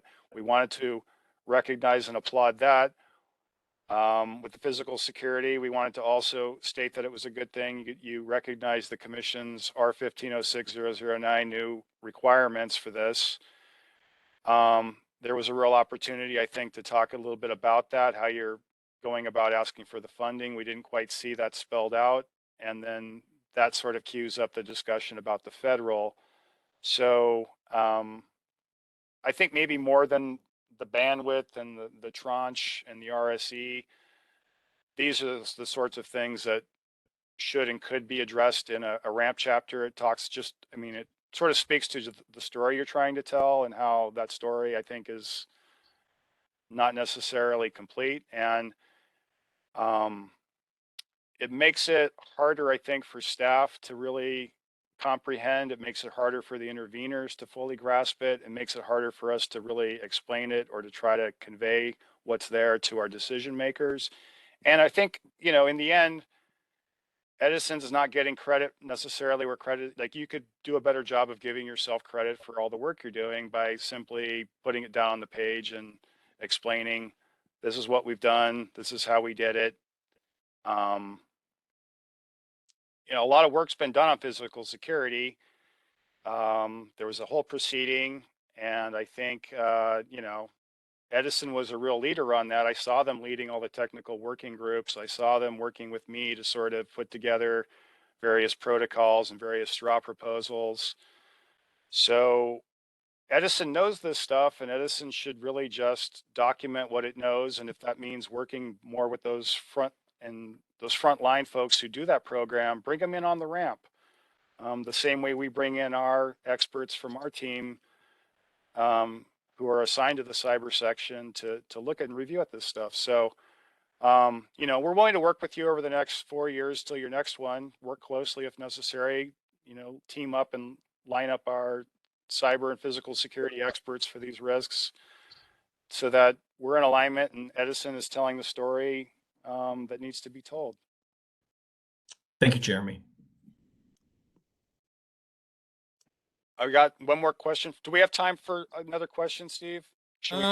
Probably, if it's a quick question, but I want to really move on to CJ, and if there are any pressing questions that would require a lot of time to fully address, we can defer those to the afternoon Q&A session. But if it's a quick question, you can answer very quickly. Yes, go ahead. One more. Tom, is this a quick question? If so, then we're happy to address it now. No, I was going to ask about confidentiality in the Okay. cyber All right. area. So I think Okay, maybe let's that's save better that to for the later. end then. Yeah. Okay, thanks everybody. That concludes my presentation on those two cyber risks, or those two ramp risks. Okay, so next up is presentation by CJ Patel on the seismic risk and the hydro dam risk for chapters 8 and 12, risk chapters 8 and 12 respectively. CJ, are you ready? Yes, thank you. So I'm CJ Patel. As Steve mentioned, I'm a senior utilities engineer in the RASA section, and I will be going over seismic and hydro dam failure. Next slide, please. So first I'll talk about some of the critical findings. The first one is staff notes it's not clear if there are distinct differences between tranche 1 and 2 other than them having different criticality of asset indexes. It seems like they both have critical assets, and so I'm not entirely sure why they can't be combined. The second finding is it's not clear why tranche 4 isn't analyzed in the ramp process. It's a part of SCE's seismic resiliency program, but it doesn't go through the ramp analysis. The third is me just stating the two different alternatives that SCE proposed, and it's basically just reducing the pace of spending. And so I actually want to give a recommendation about that on the next slide.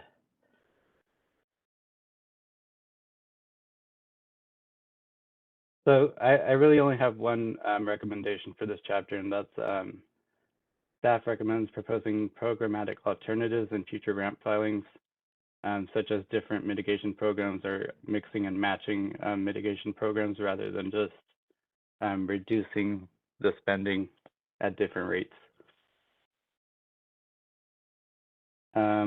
Okay, next slide, please. The next is the hydro dam failure risk. So I only have one critical finding. Staff notes it's unclear why C2 and C5 are separate. It seems like the risks within C5 can be embedded within C2, and so it's just not clear why they're separate. Next slide. So I recommend that SCE consolidate C2 and C5 if it makes sense and is logical. And that's kind of all I have. It's pretty short, and I'll take any questions.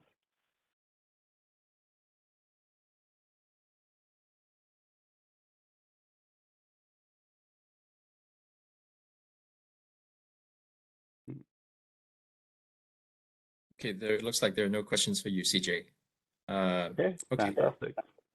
All right, so let's go back to the schedule, the agenda and the schedule. So we'll take a relatively long lunch. I mean, I can throw the question to you. Do you prefer to have a long lunch, an hour and a half lunch, or a regular 1 hour lunch? And then we can come back at, so if we're having 1 hour lunch, we'll come back at 12:30, and then we'll very likely end the workshop around 1 or maybe 2. Hey, Steve, this is Russell Archer. You probably heard me say this before, but we have subject matter experts who are kind of depending on the schedule as written. I know it may be a little inconvenient. Sure. I'm hopeful that even if we come back at 1, that we probably won't have 2 hours of questions, but that's just my preference. Okay, so let's stick to the schedule and have a long lunch and come back at 1 o'clock. And then when we come back at 1 o'clock, as I indicated earlier at the beginning of this workshop, Tom Long requested a 10-minute time slot to present their views on why they disagree with SPD's finding that the discount rate that SCE used to discount benefits is appropriate. So Turn wants to explain why they disagree with SPD's findings on that particular point. So when we come back, we'll start with Tom Long and Dr. Lesser with Turn's presentation, short presentation on that particular topic. And then we'll move on directly after that to a larger Q&A session, which may or may not include the presentation that Tom and Jonathan Lesser will present, depending on the questions. Okay, with that, we'll have a lunch break and we'll reconvene at 1 o'clock.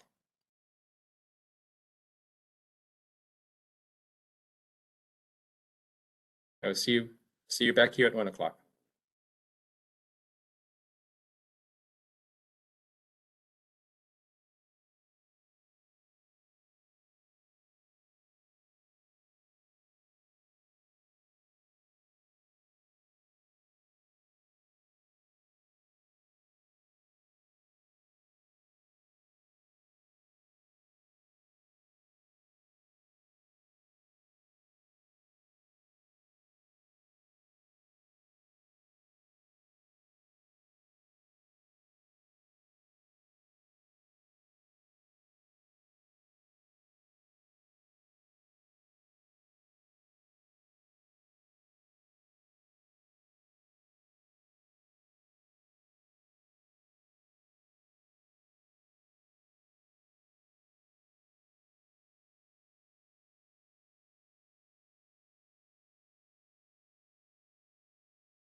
Francisco, are you there?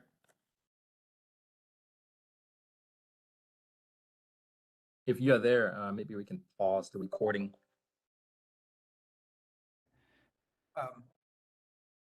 You want me to share that on the screen, or if you're able to, that would be wonderful. I'm not very adept at that, to be honest. Okay, I can do that. Let me find that document. Yeah, I can do that. Sure. Thank you.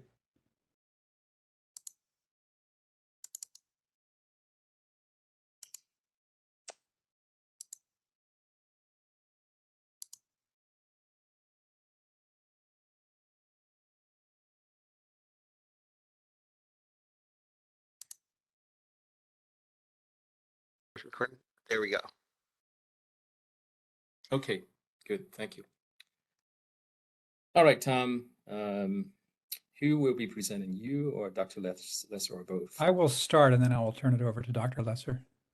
Okay, so before we begin, we are scheduled to end at 3 p.m. So obviously we have a lot of time. We're not going to use 3 hours of that, 2 hours of that.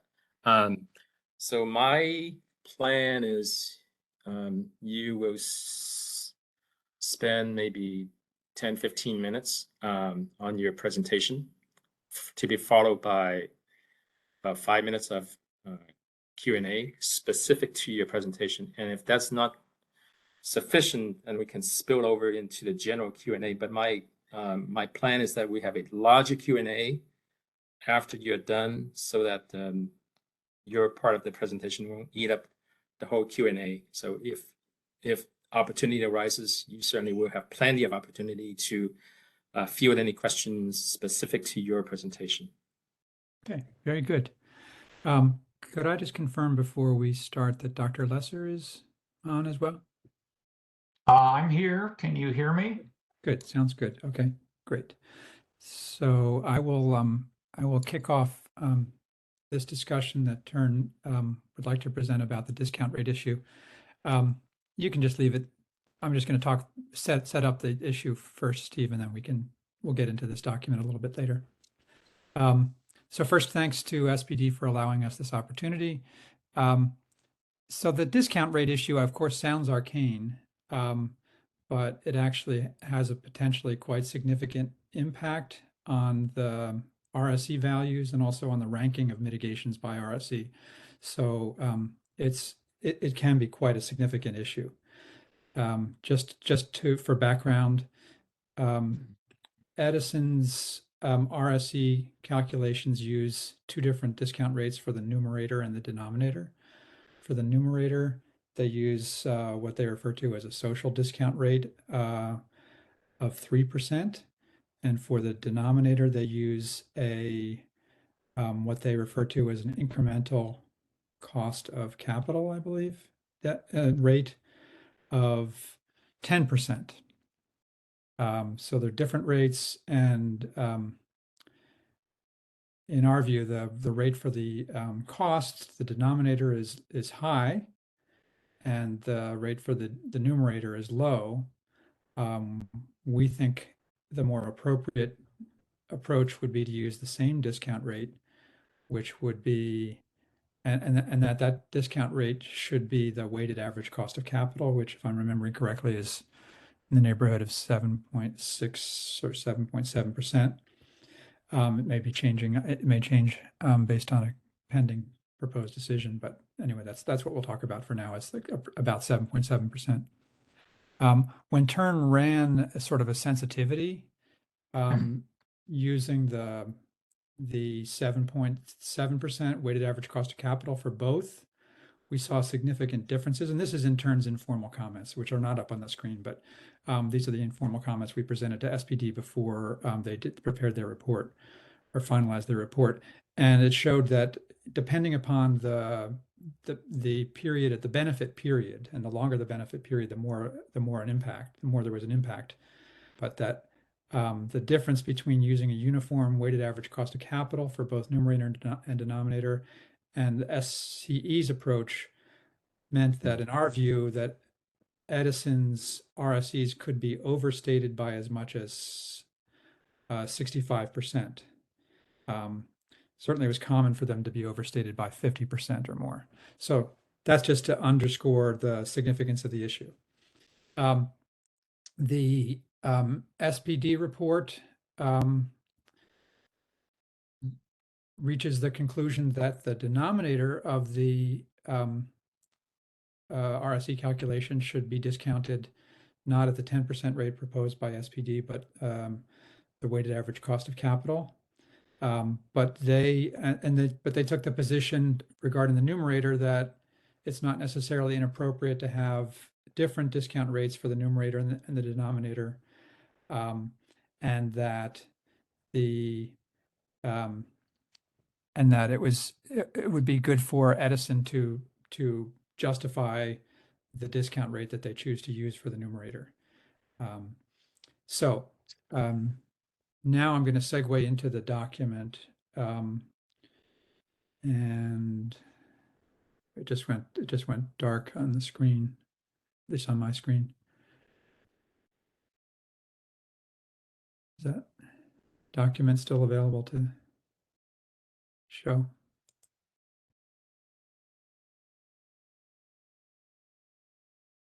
Hold on a second. When I minimized my screen while I was trying to check emails, okay. Let me go back to. It won't allow me to go back to it. Let me stop sharing and then restart sharing. Okay, thanks. Sorry.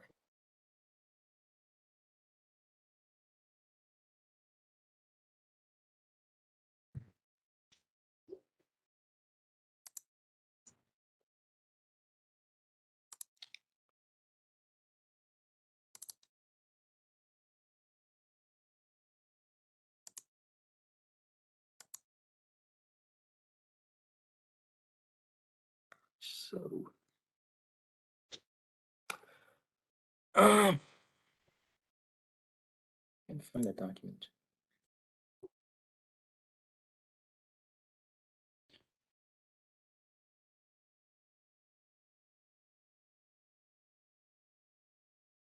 There.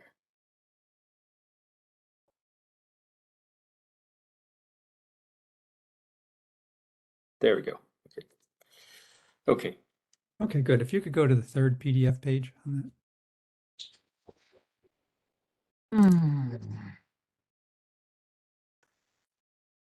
Okay, great. Right under summary of issue, A there. I just want to highlight the language of row 25 of the SMAP settlement. That's right there under 2A. Because that's sort of the term, we need to know what the settlement says because that's the rule that we're trying to implement. And the settlement says that the values, the RSE values should be calculated using present values for both the numerator and the denominator. And it says those values should be present values to ensure the use of comparable measurements of benefits and costs. So the goal is comparable measurements, benefits and costs.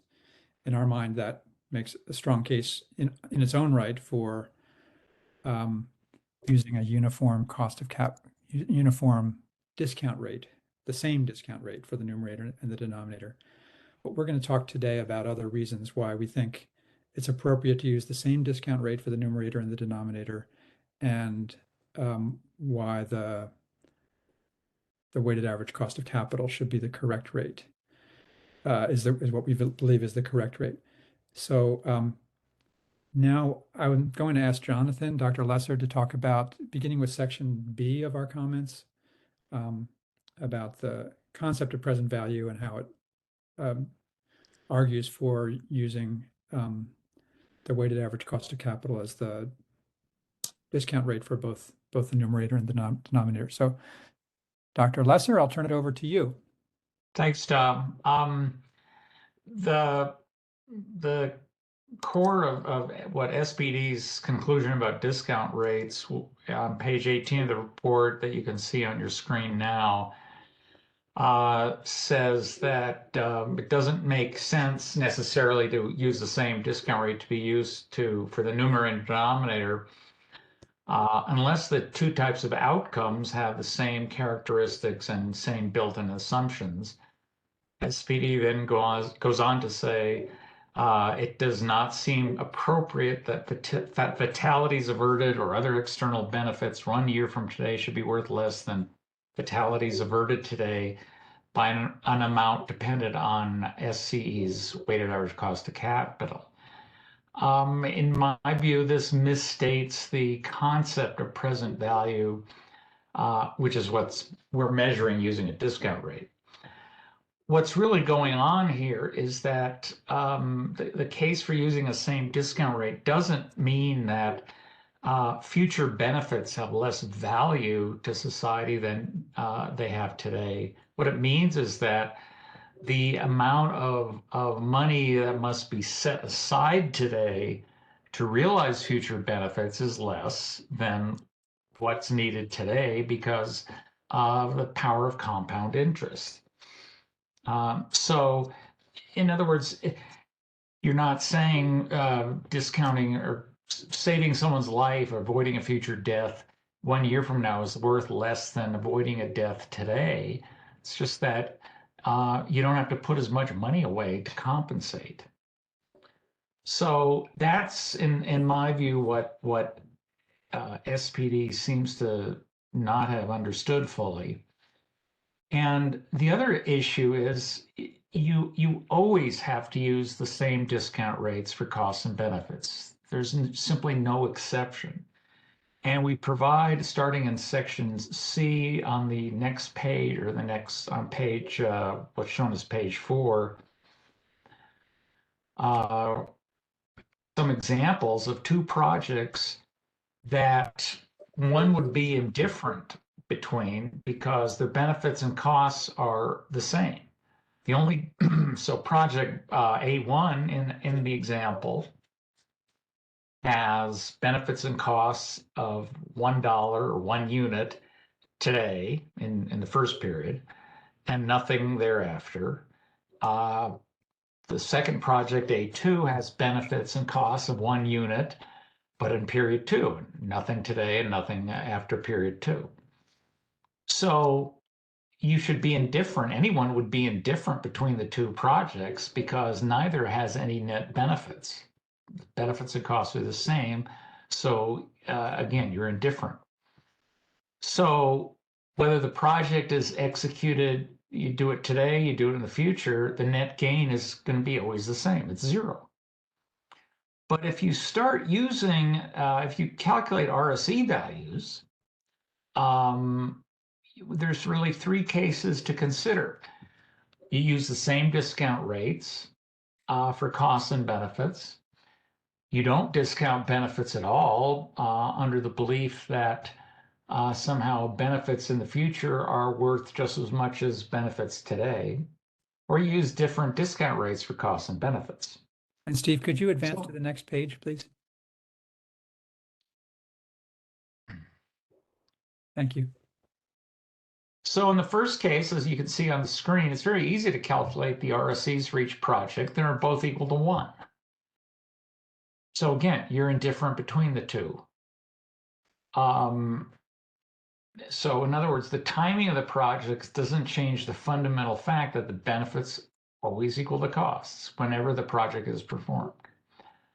Now, the second case, if you go scroll down the page a bit, where you don't discount benefits at all, and but you still discount costs at some rate R.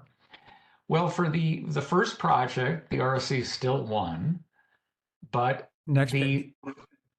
on the next page, you can see that the RSE for the second project is 1 plus R.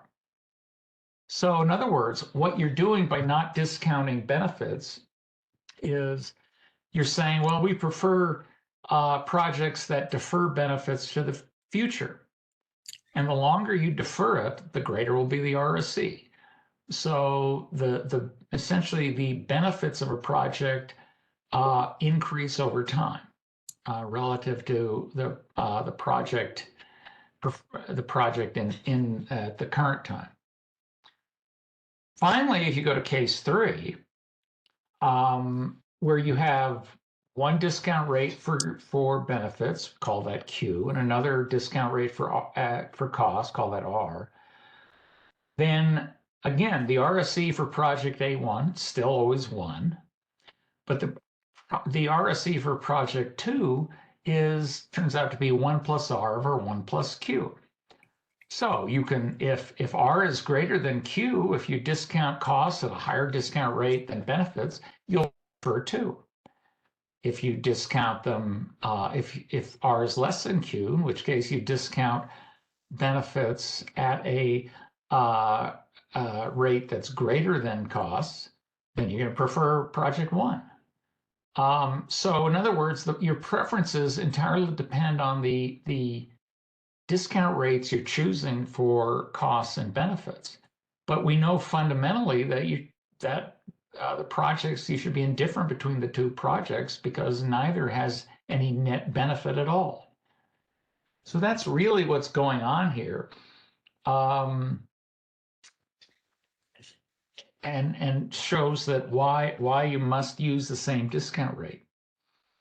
Now, the other thing on the next page, SPD also said that capital projects that involve asset replacement are always at a comparative disadvantage compared to short duration maintenance activities when using RSEs. And they say this is because costs are incurred up front, hence there's little or no discounting, but benefit streams for asset replacements are much longer and thus greatly reduced by discounting. Well, it's in fact that's not true.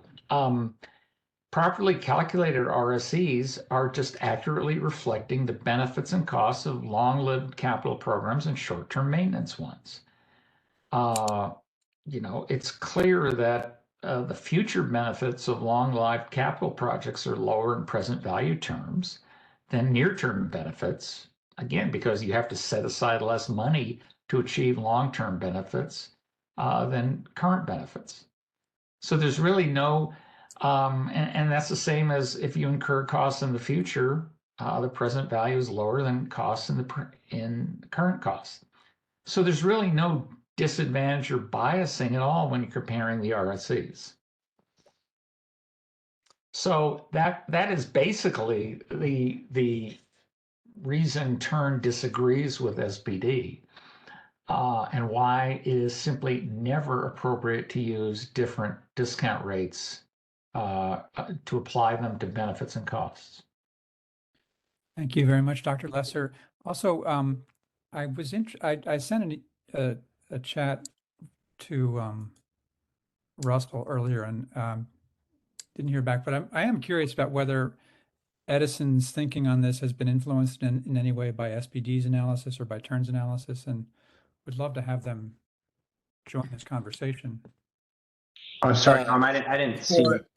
Before we continue, okay. Okay. How do you want to structure this? Because I do have questions and I do have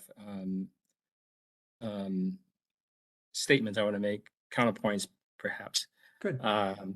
So how do you want to structure your presentation, Tom? Oh, we're done. We'd love to hear your questions and comments and. Sure. Okay. My first question is, what did you mean, Dr. Lesser, when you said the amount of money that must be set aside to realize future benefits? Well, are you referring to, for example, a ratepayer suffered an injury, so SCE would have to pay either $1 million today or $1 million plus some amount in a year's time? And no, this is a more general discussion, Steve, that if say the value of a life was $1 million, or that's what an insurance policy paid out, that thanks to compound interest, the amount of money that has to be set aside today to pay that same benefit in the future is less than the amount of money that must be set aside to pay it today. That's all it is. So it just reflects the opportunity cost of capital. And if I could just add to that, the point of this RSE analysis is to inform the decision making that the utilities are making about what programs and projects to spend money on. And so there are inherently financial choices that are being made here. So it's a financial analysis. The question is, should Edison do a particular project that they know will save a certain number of lives and result in certain reliability benefits and other financial benefits? That's a decision about how to deploy financial resources. And so you bring a financial analysis to bear when you're thinking about the appropriate discount rate. So it's not really about valuing the lives, it's about what's the right to achieve the benefits from that deployment of resources in the future. How much money do you need to set aside today? And it's less if the benefits are not going to be achieved for years, for a year or later out. Let's see. Second question. Well, I disagree with this point because from an injured person's perspective, okay, we have to look at not just from the insurance payouts perspective, but also from the person who may be injured, either injured today or injured a year from in the future. That person may not look at it simply as $1 million today or $1 million plus some interest calculated based on the insurance value of that $1 million plus the earnings at the WACC rate. Remember what I wrote in the report. Discounting is a method of expressing indifference. And even you echoed that point, Dr. Lesser. Discounting is a method of expressing indifference at different times. So you can't say that person would be indifferent between, let's say, $1 million today or $1 million plus a WACC interest rate. To me, that doesn't make sense. The operative discount rate or the operative earnings rate should be what that person who may be injured gets today, that he can then invest in the stock market or whatever his investment instruments should be, his own opportunity costs of his own investment choices. That should be the operative opportunity cost for that injured person. That person may invest in the stock market that earns 20% a year instead of Edison's 7.68%. So his that person's indifference would be dictated by that injured person's own opportunity cost, which may be vastly different from Edison's WACC. Well, that's true, Steve. For an individual, individuals have different time preferences. But it's not just a time preference. It's an indifference based on his own different opportunity costs that may very well be different from Edison's WACC rate. Well, again, I agree with you that for an individual's opportunity cost may be different than Edison's, but we're talking about investments that are being made by Edison to prevent, reduce risks. And we have to look at what is the opportunity cost of capital from Edison's perspective of doing that. Well, that's Edison's weighted average cost of capital. Okay, let's move on to the next point. The next point you said was using your example here. You said there's no, let's see, let me read this again. Both projects provide benefits equal to their costs so that the net benefits of both projects are exactly the same, zero. In terms of non-discounted numbers, in terms of nominal numbers, yes, I absolutely agree with that. But in terms of discounted numbers, you then proceed to, in terms of discounted numbers, this is definitely not a true statement. You state that this is true whether the project happens right away, next year, or 10 years from now. Well, that's the whole crux of the argument. The crux of the argument is whether or not the same discount rates should be applied to both benefits and costs. If they are not the, if the discount rate are different, this statement is definitely not true. So you can't prove your point by starting out with assuming what you're proving is true and then proceed to claim what the end result is true. To me, that's a circular logic argument. It's a logical fallacy for being circular logic. Okay, well, I disagree because you have two projects whose project A1 has net benefits of zero. And project A2 has net benefits of zero. Whether you do A2 a year from now or 100 years from now, when you do it, the benefits, you'll have the exact same benefits as costs. And so a rational investor or decision maker would be indifferent to the project because there's no net benefit. Benefits minus costs are always zero at the time. So it cannot be the case that if I use different discount rates, and what I showed in case 3 is that, well, I can prefer A2 over A1 or A1 over A2, depending on the discount rates I use. But that's simply impossible because neither project has any net benefits at all. And so it's not a logical fallacy at all. It's simple, it's just basic algebra. That means it's impossible for the projects must are equal and indifferent because they both have net zero benefits, no matter when they're undertaken. But then you build into that argument the assumption that benefits accrue at the same rate as costs, which is also not a true statement because they accrue at different rates. They escalate at different rates. They may very well escalate at different rates, or they may not, but we can't always assume that a benefit that's equal to 1 at time 1 is necessarily equal to time 1 at time 2, the way that costs are. So again, it's a built-in assumption that may not necessarily be true and has not been proven to be true. You can't start with an assumption, unproven assumption, and then jump to a conclusion, assuming what you stated is true, and prove and claim what you have proven is true. To me, that's a logical fallacy. Okay, I think we may have to agree to disagree on that one.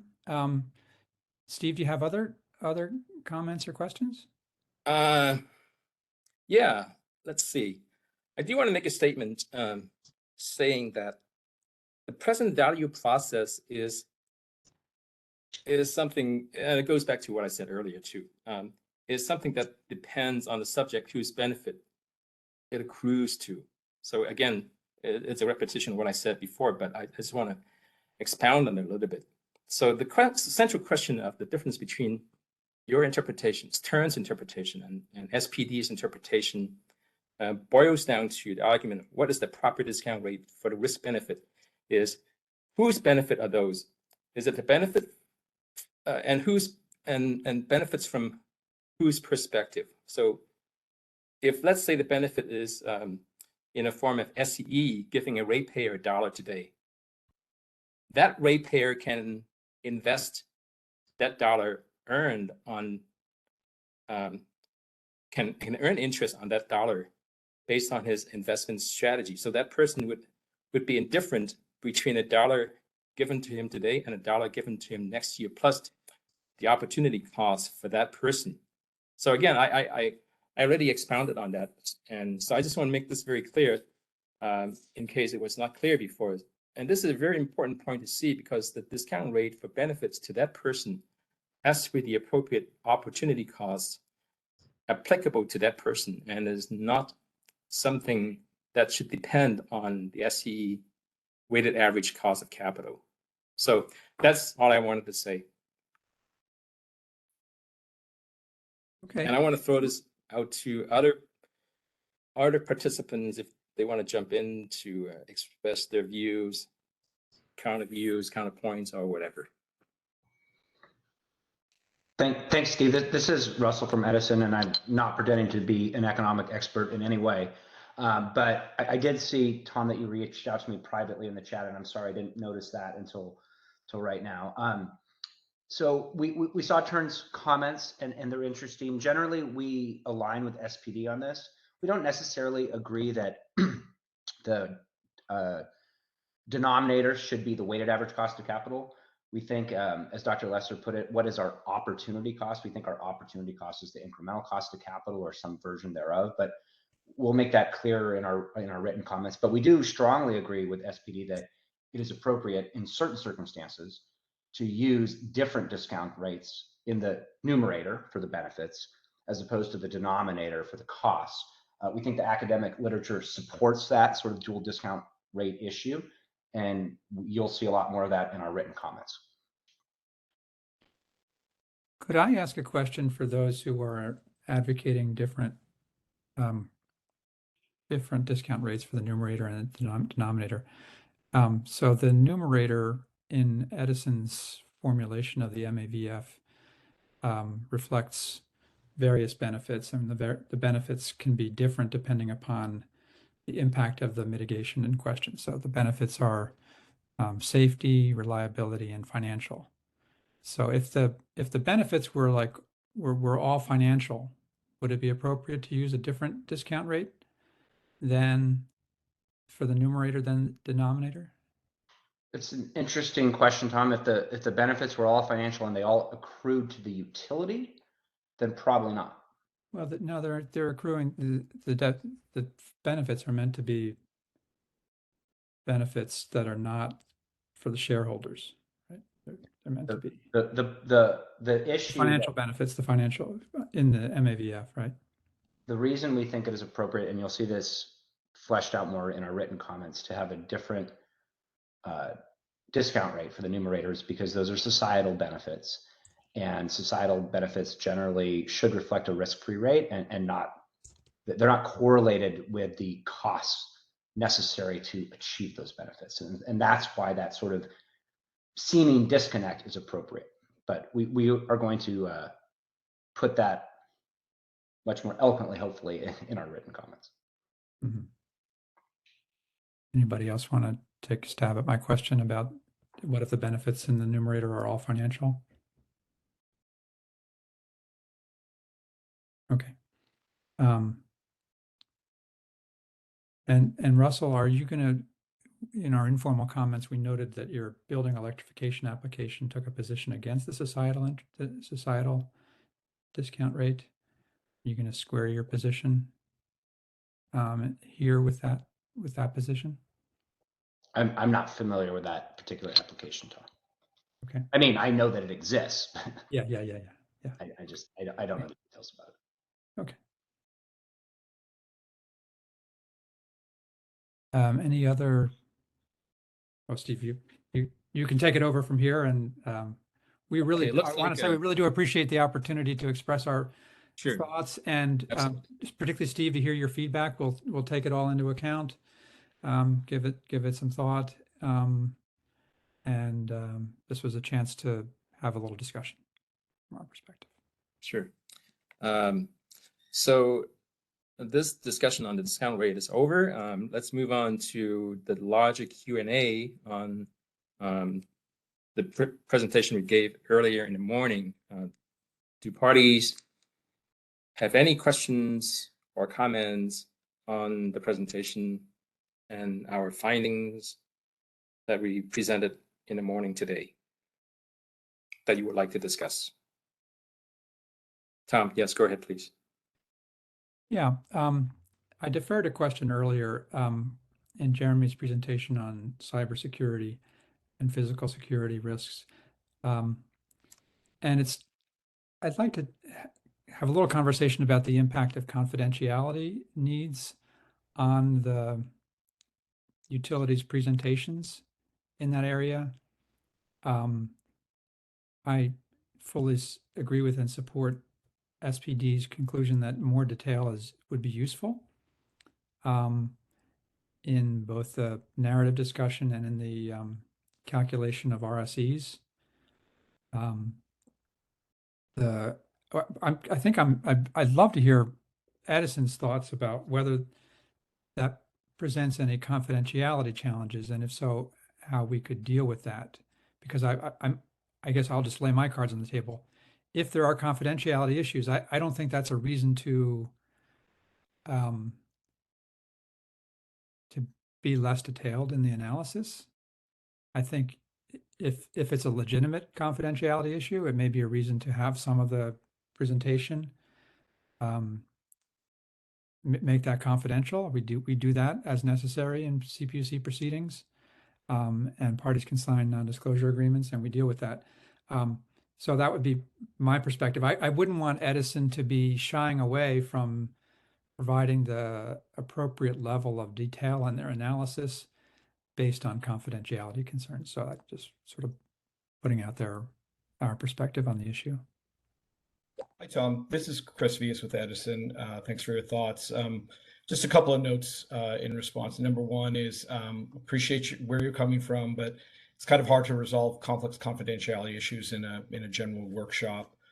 I would note that we offered up certain alternatives in our ramp as far as ways to get further information. In particular, we made certain offers in our chapter to the CPUC, and respectfully, the CPUC did not take us up on those possibilities for obtaining further information from us. And I would also note that the chapters and work papers do provide plenty of detail on the RSE calculations and underlying items. Again, appreciate where you're coming from, and but we feel like we gave a lot, and we certainly don't think we can resolve confidentiality questions here in this generalized workshop. No, and I wasn't posing it as like a specific confidentiality question. It's just sort of the general. Right. You agree with the general proposition that if you need to go into confidentiality mode and you can justify it, that you'll do it, but it won't be a reason why you'll shy away from providing detail. Under certain circumstances, I don't think that confidentiality becomes something that is an unrestricted right to look at things. When we're in the area of something like cybersecurity, there are certain items that even an NDA may not be sufficient, and we also may be under certain statutory obligations to keep certain information confidential no matter what. And again, we did provide in our chapters, we offered that if the commission wishes to access further information, we could provide an in-person briefing or engage in other appropriate methods. We mentioned the utilization and discussed the utilization of virtual sharing platforms. And we even provided a very detailed work paper that addressed and explained the potential use of virtual sharing platforms, explained what it is and what context it's been used and how we might use it in this case.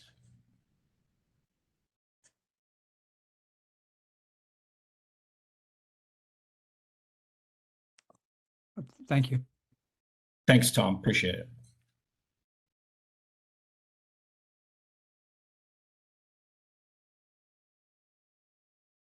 Oh, next question from anybody else who would like to ask a question or make a comment?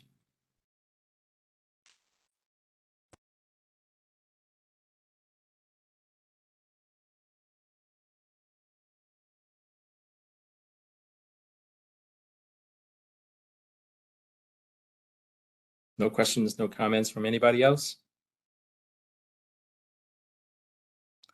All right, everyone wants to hold their thoughts close to their chest. All right.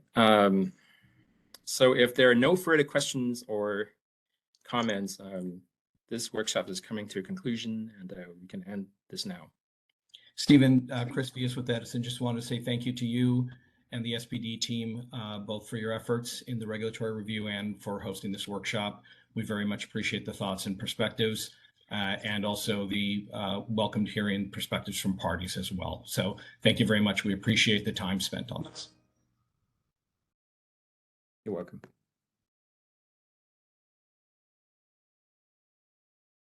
Okay, thank you everyone for participating in this workshop today.